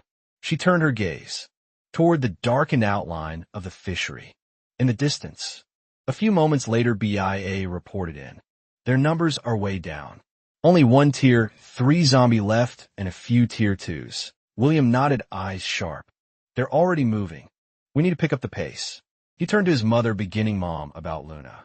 But she cut him off without hesitation. Don't worry, I'll keep her safe. You boys just focus on your part. William gave a respectful nod, then moved on without another word. He led Lucas and Takahashi quietly toward the fishery, sticking close to the tri-line. Soon, they reached the outskirts and saw it for themselves. The main gate was barely guarded. William narrowed his eyes. Their main force must have gone underground. Then into the walkie-talkie. Luna, report the current zombie positions. Bia's voice came through instantly. Tier 3s still in the southeast corner. The Tier 2s have gathered near the center, and there are 2 fewer than before. William listened to Luna's report and muttered under his breath. They've started fighting the Tier 2 zombies. That means the underground area, near the northwest corner, should be clear. For now, he handed the walkie-talkie to Lucas. Takahashi and I will scout ahead. Big bro, wait here for our signal. Then he pointed toward a distant corner of the factory. See that edge over there about 10 meters down? Get us there. Takahashi gave a small nod. He took a breath and activated his ability. In a blink, the 2 of them vanished and reappeared at the northwest corner of the factory. As they landed from the teleport, William immediately reached over and clamped his hand over Takahashi's mouth, just as the latter was about to gasp. He held up a finger, signaling him to stay silent. William scanned the area, his voice low and calm. Good, they haven't reached this side yet. Suddenly, Takahashi gasped behind him. Wait, hold up, this isn't gunpowder. It's guns, a whole crate of them. Meanwhile, outside the fishery, Lucas kept his eyes locked on the facility, silently praying that nothing had gone wrong. Just then, the air behind him began to ripple and distort. Before he could react, William and Takahashi phased into view. William tapped the crate beneath him with a smirk. Take a wild guess what we just brought back. William Ming stepped up and flipped the lid open. His eyes lit up at the sight of rows of firearms. Guns, you brought guns? This is huge, William added. It's not just guns. There's ammo, med kits, rations.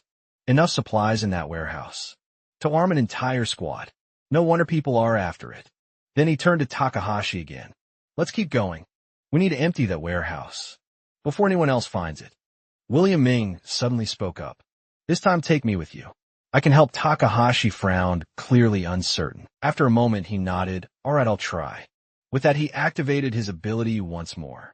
Meanwhile, inside the warehouse, the blond man who had previously attacked, William had just sliced down a zombie and was smugly wiping his blade. But behind him, a new zombie crept up silently. His eyes widened in horror as he realized too late he wasn't alone. Just as the zombie lunged, its head exploded with a loud pop. The blond man stiffly turned his neck to look, only to realize it was Fathead, who had controlled the zombie and made it self-destruct. Fathead casually shook his hand and muttered, "We barely turned the power on, and already attracted this many. All tier 2s too." Nearby, the old man calmly crushed a zombie skull with one strike. He said with eerie calm, "Saves us the trouble of hunting them down one by one." The blonde guy scoffed. "Too bad these tier 2s are barely worth our time. A tier 3 would have been more fun." Fathead grinned. "Now, that would be interesting. I've never tried controlling a tier 3 before." The old man shot them a flat glance. If a tier 3 really shows up, you two won't survive long enough to try that. Shut them up fast. Both fell silent, faces stiff with unease. Just then a scream tore through the air. One of their soldiers had been bitten. He writhed on the ground in agony. "I've been bit, it hurts, please someone help me." He rolled on the floor, eyes wide with terror and panic. The blond man crouched beside him with a mocking smirk. "Come on now, what's with the screaming? Of course we won't leave you to die." The blond man pulled out a crystal core from his jacket and waved it in front of the soldier's face. "Eat this, if you're lucky, you might become one of us." The wounded soldier stared at the crystal, torn between fear and desperation, barely clinging to his sanity. The blond man leaned closer, voice dripping with menace. "What's wrong? Scared you'd rather turn into a zombie? Don't hesitate, become one of the chosen." This as he finished speaking, bang, a shot rang out. The bullet whizzed past his ear and struck the infected soldier dead on. A scar-faced man stepped forward, disgust clear on his face. "Back off, freak." The blond man's face darkened instantly. "What did you just say to me?" The scar-faced man raised his gun, pressing forward. His words sharp, deliberate. "I sat back off, you mutated freak." The blond man's rage snapped. His energy surged violently, eyes blazing. "You think I won't kill you right here, right now?" Just as tensions were about to explode, the old man spoke flatly enough. "This alliance was sanctioned by the leadership. I won't tolerate any unnecessary conflict." The blond man gritted his teeth, rage simmering, but still withdrew his powers without protest. The old man stepped forward slowly, voice dark and calm. "You know what the best part of being a teacher is?" He paused, then added with venom, "You get to prune the branches that grow crooked." He turned to the scar-faced man. "This place reeks of sulfur. You want to explain to the higher UPS why the whole thing went up in flames?" Scar-faced man clicked his tongue, clearly annoyed. "Switch to blades, no one fires unless I say so." Meanwhile, Jojo's team had already used the window of distraction to move out most of the supplies. Staring at the neatly stacked crates, Jojo nodded in satisfaction. This should be more than enough to arm the whole family. To the teeth, Jumin gave a firm nod. Didn't expect things to go this smoothly. Jojo looked over at Takahashi, giving his shoulder a light pat. "You holding up okay?" Takahashi looked back at him, panting but grinning. "I'm good. Just didn't think I'd be hauling half a warehouse today." Jomin hesitated. "Maybe we should rest for a bit. He doesn't look too good." But Joe, this was expression darkened. "We can't. The tier 2 zombies won't stay distracted for long. There's still some medical supplies left. One last run, can you handle it?" Takahashi took a deep breath and gritted his teeth. "Yeah, I got this." With that, he triggered his power once more, teleporting all three of them back to the fishery warehouse. But the moment they re-emerged from the spatial jump, Takahashi collapsed to the ground, completely unconscious. The sudden fall startled both Jojo and Jomin, their guard instantly going up. Jojo rushed over quickly, checking his pulse. It's power exhaustion. He's burned through everything, completely drained. Help him over to that wall. I'll try to find some glucose to stabilize him. Meanwhile, the old man arrived at the infirmary entrance, flanked by Fathead, Slim, and several soldiers. Unbeknownst to them, Jojo and Jomin had already dragged the unconscious Takahashi into hiding behind a nearby shelving unit. As the group stepped inside, they scanned the room filled with supplies. The blond man's eyes lit up. "No wonder you risk so much to come here. This stash could keep the whole group running." For months, the old man nodded as agreed. "Food and medicine go to us." Scarface gave a crooked smirk. "Of course, just like we discussed." The moment he finished speaking, a sonic gun fired. Boom, the old man's head exploded in a grotesque burst of blood, and bone shock slammed across the blond man's face. He froze, eyes wide with disbelief. As he moved to react, the soldier beside him suddenly lunged, locking him down instantly. Fathead didn't even get the chance to blink. He was gunned down on the spot, dead before he hit the ground. Scarface stepped up to the blond man, snarling, "Look at you, pathetic and laughable. Did you really think we'd share any of this with you? You're just a bunch of freaks who got lucky with some abilities. You think that puts you on our level? Power gets you profit. Do you have any? The blonde man said nothing. He simply lowered his gaze, silent. Then suddenly he chuckled. The eerie sound of his laughter sent a chill up Scarface's spine. What the hell are you laughing at? And then a voice, cold and venomous, echoed from right behind him. Into the world out here. And you're still talking about power structures.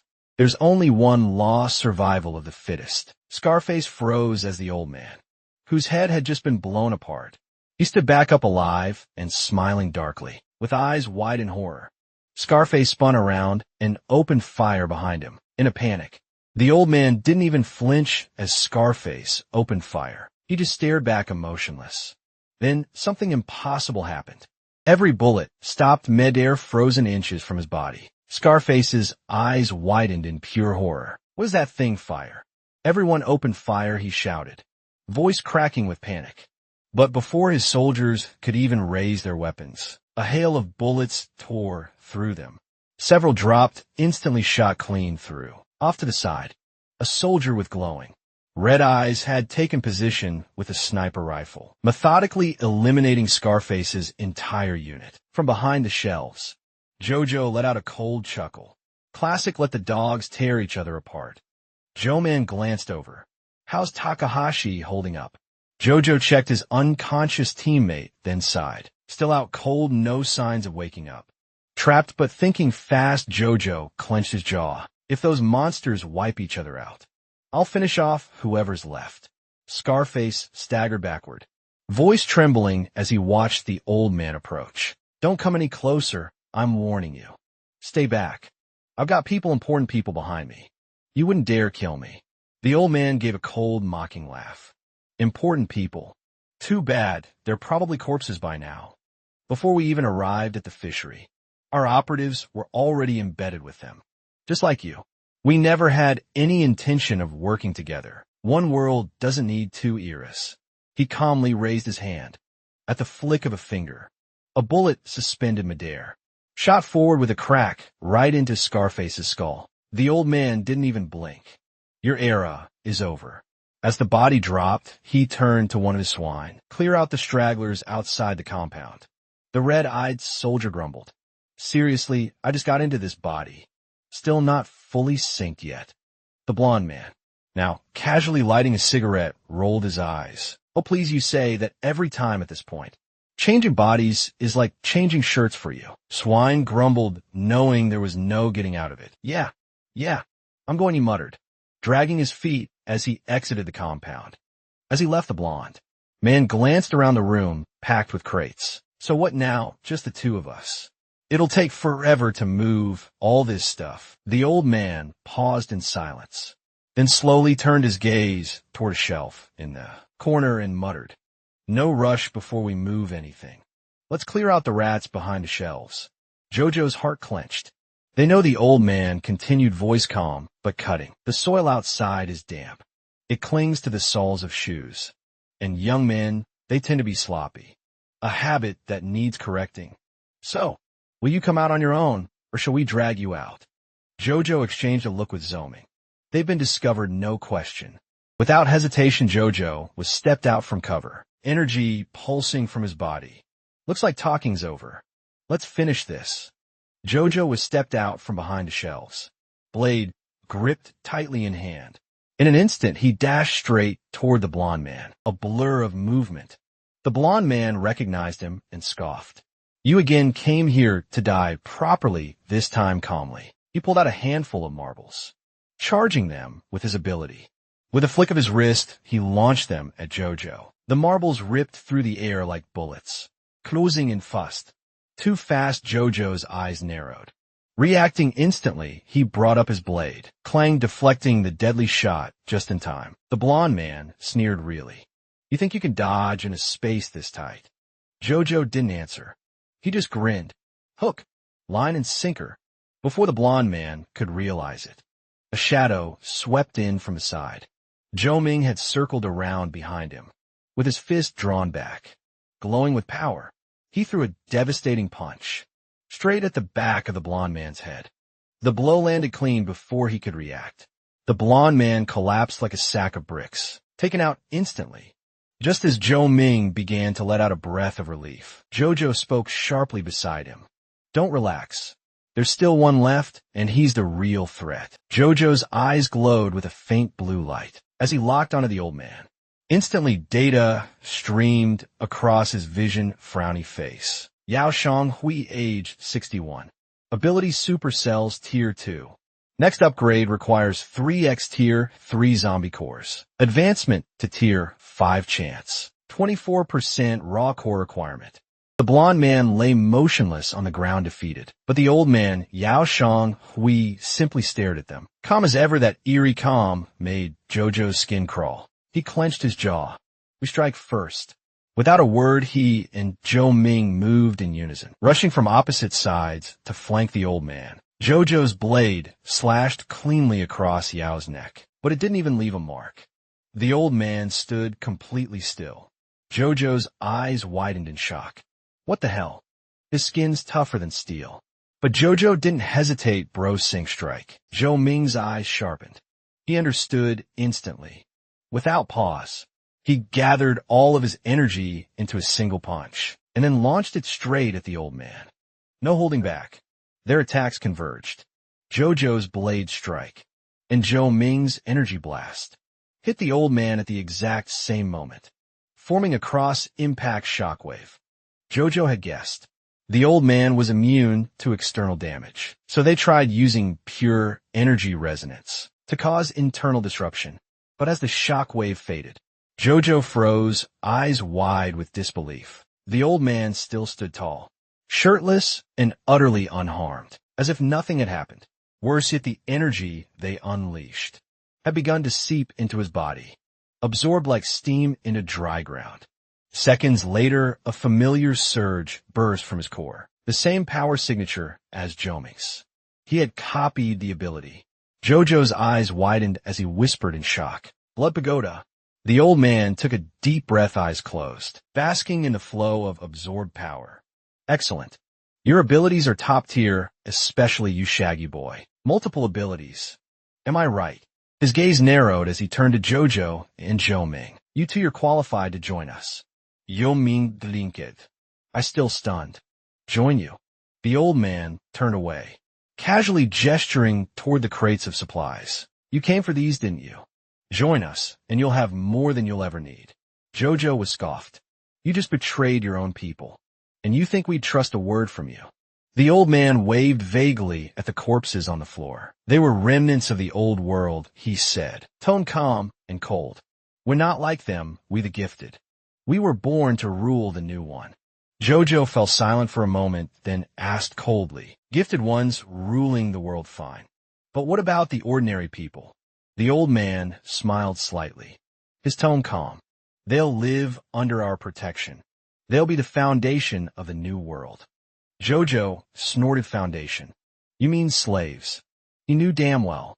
People like this didn't protect the weak. They used them. They burned them as fuel for their so-called new world. As he spoke, Joe was subtly gestured behind his back, drawing the old man's attention while signaling Lucas. Lucas caught the motion, nodded ever so slightly, and turned his gaze toward the still unconscious Takahashi. The old man's face darkened, anger flashing. I've even seen the new world. Jojo gave a quiet laugh. I don't need to. The fact that it's built by scum like you, that alone tells me it already stinks to high heaven. William, time to move. Lucas' voice rang out. That he bolted toward the warehouse exit, carrying the unconscious Takahashi over his shoulder. The old man whipped around, eyes narrowing as he sensed the escape.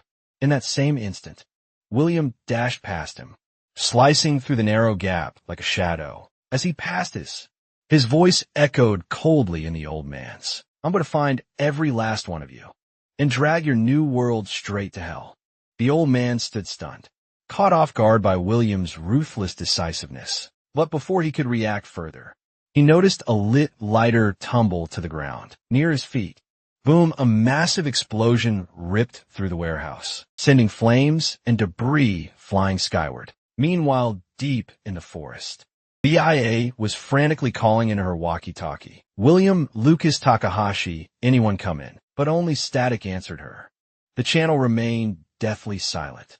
William's mother looked on, worry etched across her face. Still nothing. BIA nodded, eyes locked on the rising smoke in the distance. There was an explosion underground. Something blew in the basement. I can't see what's going on from here. But before she could finish, her expression changed. Deep within the ruins of the warehouse, a Tier 3 zombie that had been dormant until now slowly opened its eyes. Beneath the charred wreckage, William and Lucas crawled out, coughing but alive. Lucas saw William was only covered in dust, otherwise unharmed, and exhaled deeply. "You're okay," but then he froze. "Where's Takahashi?" William pointed casually over there, still snoring. Sure enough, Takahashi lay amidst the rubble, fast asleep, breathing steadily like it was just another nap. Lucas stared at him, speechless. Unbelievable explosion rocked the building, and he didn't even flinch. Then his eyes shifted back to the smoldering wreckage. Damn, all those supplies gone. William brushed dust from his sleeves, muttering, "Better we burn it than let them have it." Lucas glanced over at him, hesitating. "William, you seem to know a lot about those ability users." William didn't answer directly. He allowed a dry laugh. "Just another bunch of arrogant trash like Jack. The kind this world's better off without." He walked over to Takahashi and gave him a light pat on the leg. "Come on, let's head back." Lucas knew William was hiding something, but if she didn't want to talk about it, he wouldn't push. Just as Lucas was about to move, something beneath his feet shifted. Faint rumble boom. The rubble beneath them exploded outward, shrapnel flying in all directions. Lucas reacted in a flash, diving to the side, narrowly dodging the blast. He crouched low, eyes sharp, staring toward the center of the blast zone, fully alert, ready for anything. As the smoke cleared, a figure emerged from the blast zone. The old man, thought to be dead, still standing. Not only was he uninjured, but his previously frail frame now pulsed with power. Muscles tightened, eyes burning with unnatural energy. He looked reborn. Meanwhile, back in the forest, BIA continued calling into the walkie-talkie, her voice tense. "William, can you hear me? There's a Tier 3 zombie down there. It just woke up, but still no reply." William's mother offered a calm voice beside her. "Take it easy if they went underground.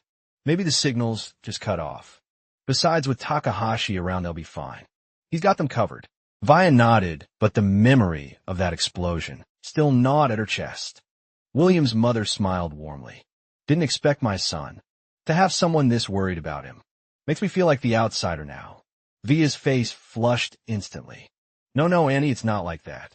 But William's mom was already walking off toward the trunk of the vehicle. Back in the day, William's dad used to mess with explosives at the mines, and I'd be a wreck every time he went underground. Scared he'd blow himself up, but worry alone doesn't help. And sometimes men just can't be relied on when it matters most. It's up to us women to step up. Atop the wrecked fishery warehouse, William braced himself against the onslaught from the mutated old man. He had no choice but to stay on the defensive, blocking blow after blow. But this relentless pressure was draining both him and Lucas fast, their stamina, fraying breath growing uneven. Seeing that, the explosion hadn't just failed to kill the old man, but made him stronger. Lucas' face tightened with dread. Beside him, William muttered under his breath, "So this is what supercells really mean." The old man raised a brow, mildly impressed. "I'm surprised you actually figured it out," he grinned, voice laced with pride. "My cells possess a built-in defense system. When threatened, they evolve, adapting to the nature and level of danger. But at Tier 2, my cells don't just resist threats. They absorb them and turn them into my strength." Like this, as he spoke, a network of crimson runes, like living blood sigils, began glowing across his left arm.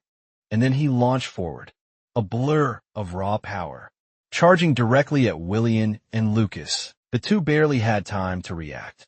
The sheer pressure bearing down on them made their pupils contract violently.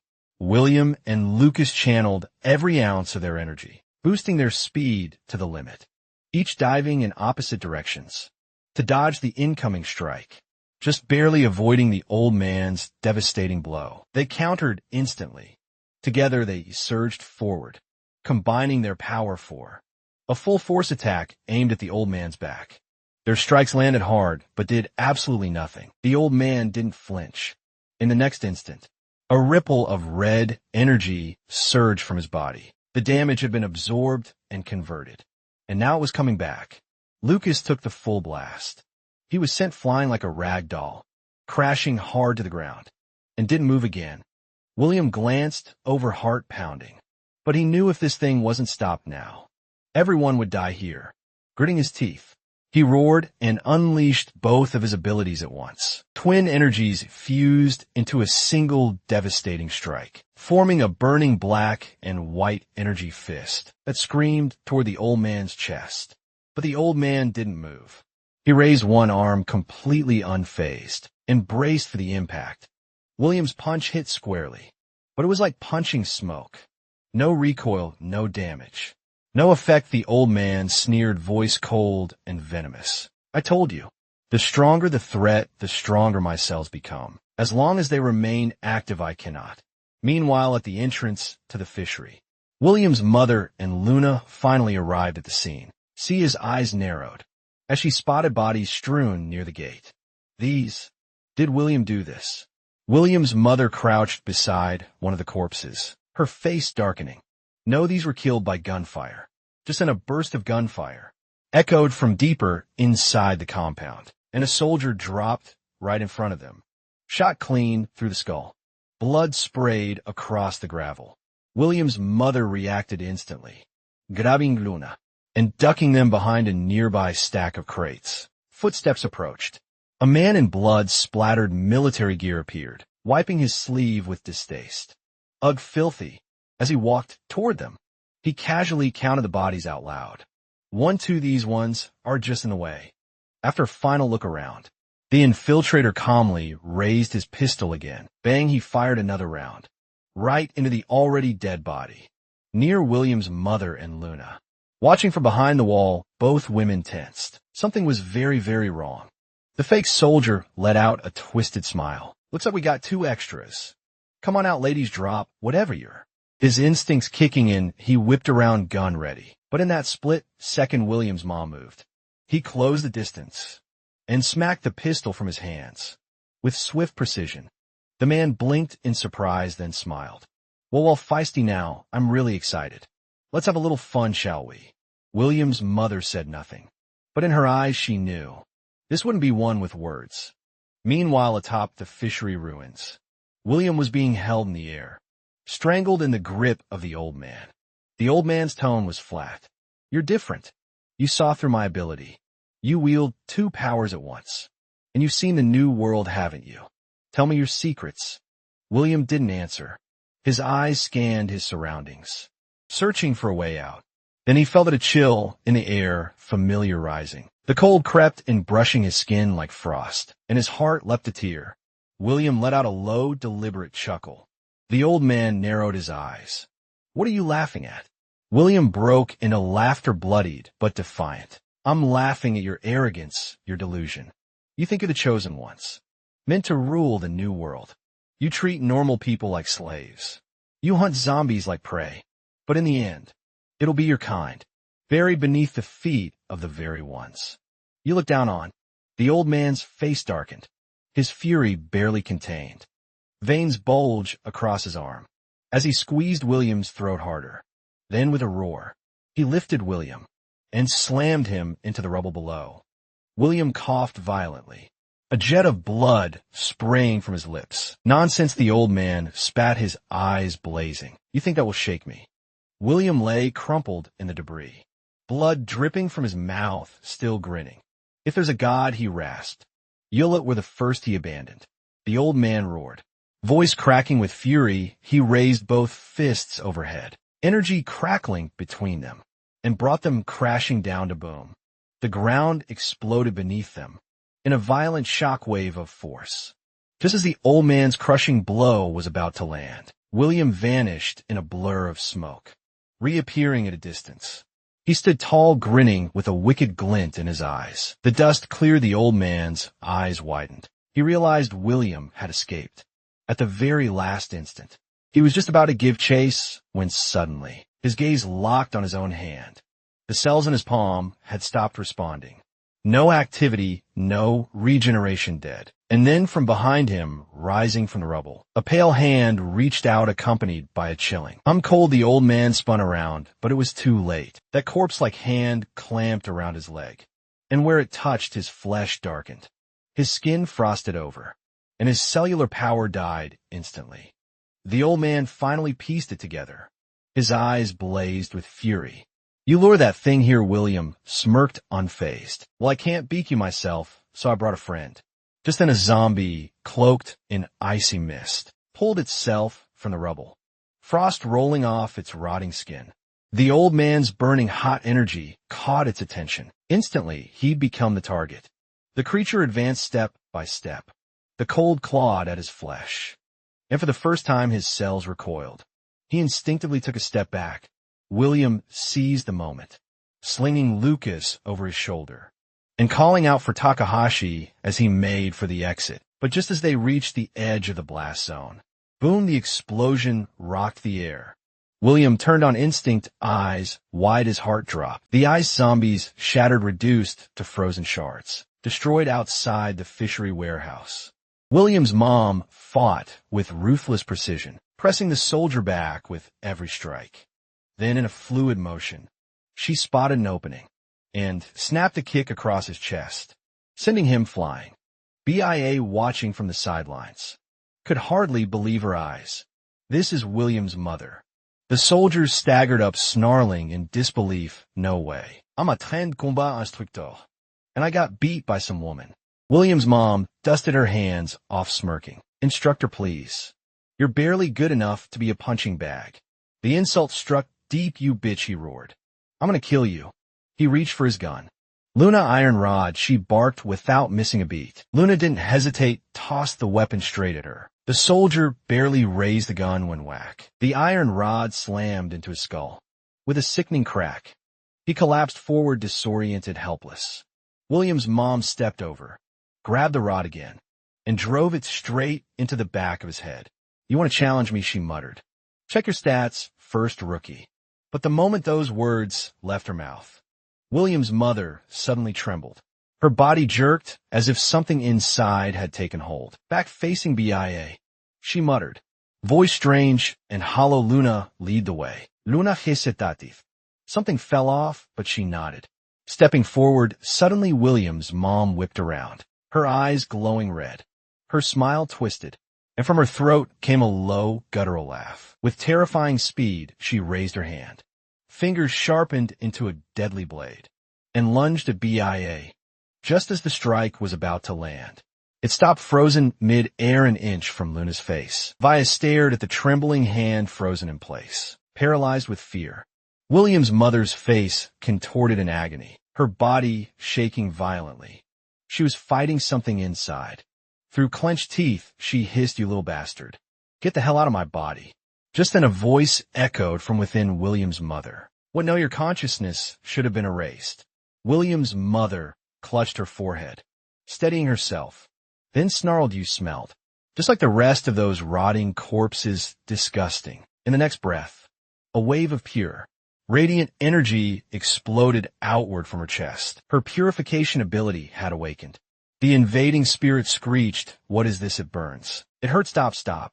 The voice faded to nothing, snuffed out, and William's mother regained full control of her body. Meanwhile, across the ruined battlefield, William stood. He spattered and breathing hard, his eyes locked on the old man. There'd be no clean escape now. The old man sneered. You drew that monster here. Don't think you'll walk away. William glanced sideways. The Tier 3 zombie was rising again, cold mist swirling around its cracked limbs. Clicked his tongue, muttering, great, this is gonna suck. The old man lifted his arms and roared. You're all going to die right here. Just as the old man began his final attack, a pale hand punched straight through his chest. From behind, his eyes widened, then dulled, his mouth moved, but no sound came out. The zombie's icy aura spread like a plague, freezing the wound instantly. Within seconds, the old man's entire body turned to frost, then shattered like brittle glass. A chilling voice whispered from behind his remains. Not cold enough. So cold I need heat. William narrowed, his eyes jaw tight. This thing, it was beyond anything he'd faced. Without hesitation, he surged forward. Blade raised, the zombie moved sluggishly, its body weighed down by layers of frost. William slashed straight across its neck, but the next second, his blade barely touched it, before his own hand erupted in ice, frozen solid. The chill crept up his arm, locking his joints. His fingers stiffened. He couldn't even lift his sword. William clenched his jaw. A dark premonition gnawed at his gut. Something worse was coming. The zombie roared, clutching its slashed neck. And boom, a blast of frost burst from its palm. In seconds, shimmering ice sealed the wound, stopping the bleeding cold. Its knees bent, arms spread wide. And it launched, diving straight for William like a missile of ice. Suddenly crack. A stone struck its head, halting it midair. A blinding pillar of evolved energy crashed down from the sky, slamming the creature into the ground. With explosive force, boom, the impact cratered the earth, sending shards of frost in every direction. William stood stunned until he heard the voice. Need a hand, son. He froze, slowly turned. There they were, his mom and BIA, standing shoulder to shoulder behind him. The two approached quickly. BIA saw the frostbite on his arm and gasped. Your hand, are you okay? William exhaled, voice low. I'll live, my brother's in worse shape. William's mother glanced down at Lucas. Unconscious, battered. Her voice dropped quiet and deadly. That thing, was it the one who hurt him? William nodded, yeah. Rage flooded her expression. The temperature dropped, her killing, intense spike. He dared lay a hand on my son, she growled, die. In a flash, she vanished from view, reappearing right in front of the Tier 3 zombie. Energy surged in her palm, radiant white hot. She struck downward, aiming straight for the creature's skull. The sheer force of the blow gouged deep trenches across the frozen ground, each step marked by power, though temporarily encased in ice. The zombie's own cryo abilities surged. The ice sphere cracked, then shattered.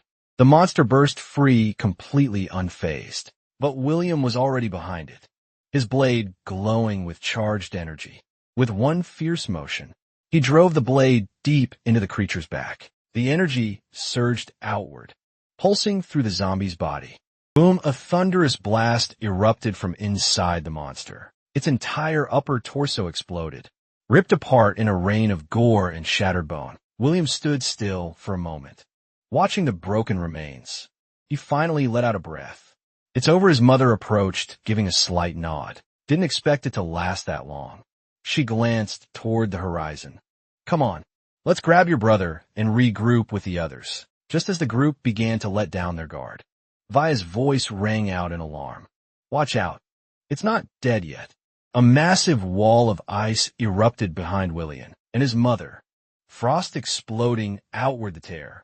3 zombies' mangled upper body clung to the ice, eyes burning, one hand lunging forward. William's mother reacted instantly, condensing her purifying energy and lashing out. But this time, the creature blocked her attack effortlessly, its strength unbroken. William leapt into action, slashing at the ice wall with his glowing blade. Clang, his sword only left a faint scratch, barely a dent. Landing heavily, William's heart sank. At this rate, I can't hurt it. I need something stronger. Then his eyes caught a glint nearby. A wooden box, top blown open. Inside, a crystal core glowing with violent energy. It must have belonged to the old man, his last weapon. Facing off with the Tier 3 zombie, William's mother could feel its strength intensifying. By the second, she shouted behind, her voice sharp and unwavering. William, Luna, get everyone out of here. I'll hold it off. See how Luna's heart clenched. She knew staying meant certain death for William's mom, but her own ability only enhanced firearms, and against this monster, a pistol was useless. She bit her lip, turned, and ran, headed straight for Lucas' unconscious form, determined not to be a burden. William's mom quickly glanced around, but she couldn't see William anywhere. That moment's distraction crack. A massive chunk of ice hurtled toward her from afar and slammed in her gut. Her body flew back, colliding with a stone wall, which splintered from the force.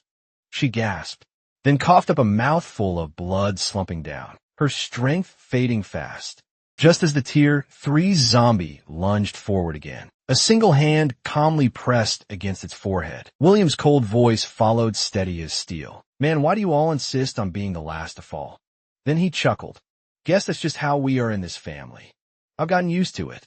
His mother, gravely wounded, barely managed to lift her eyes and saw his silhouette, standing tall between her and death. William grinned, power rising from within. Ability unlocked, Blood Bastion fully evolved. With a flick of his palm, the zombie was blasted back like a rag doll. He sent flying dozens of meters. But even so, physical force alone still wasn't enough to destroy it. He didn't flinch. He simply raised his blade and swung it through the air. A searing torrent of crimson energy rained from the heavens, and in seconds the monstrous corpse was gone, not fallen erased. William lowered his weapon, turned back toward the others, and whispered, "Let's go. We're going home. See you next time, my dear mages."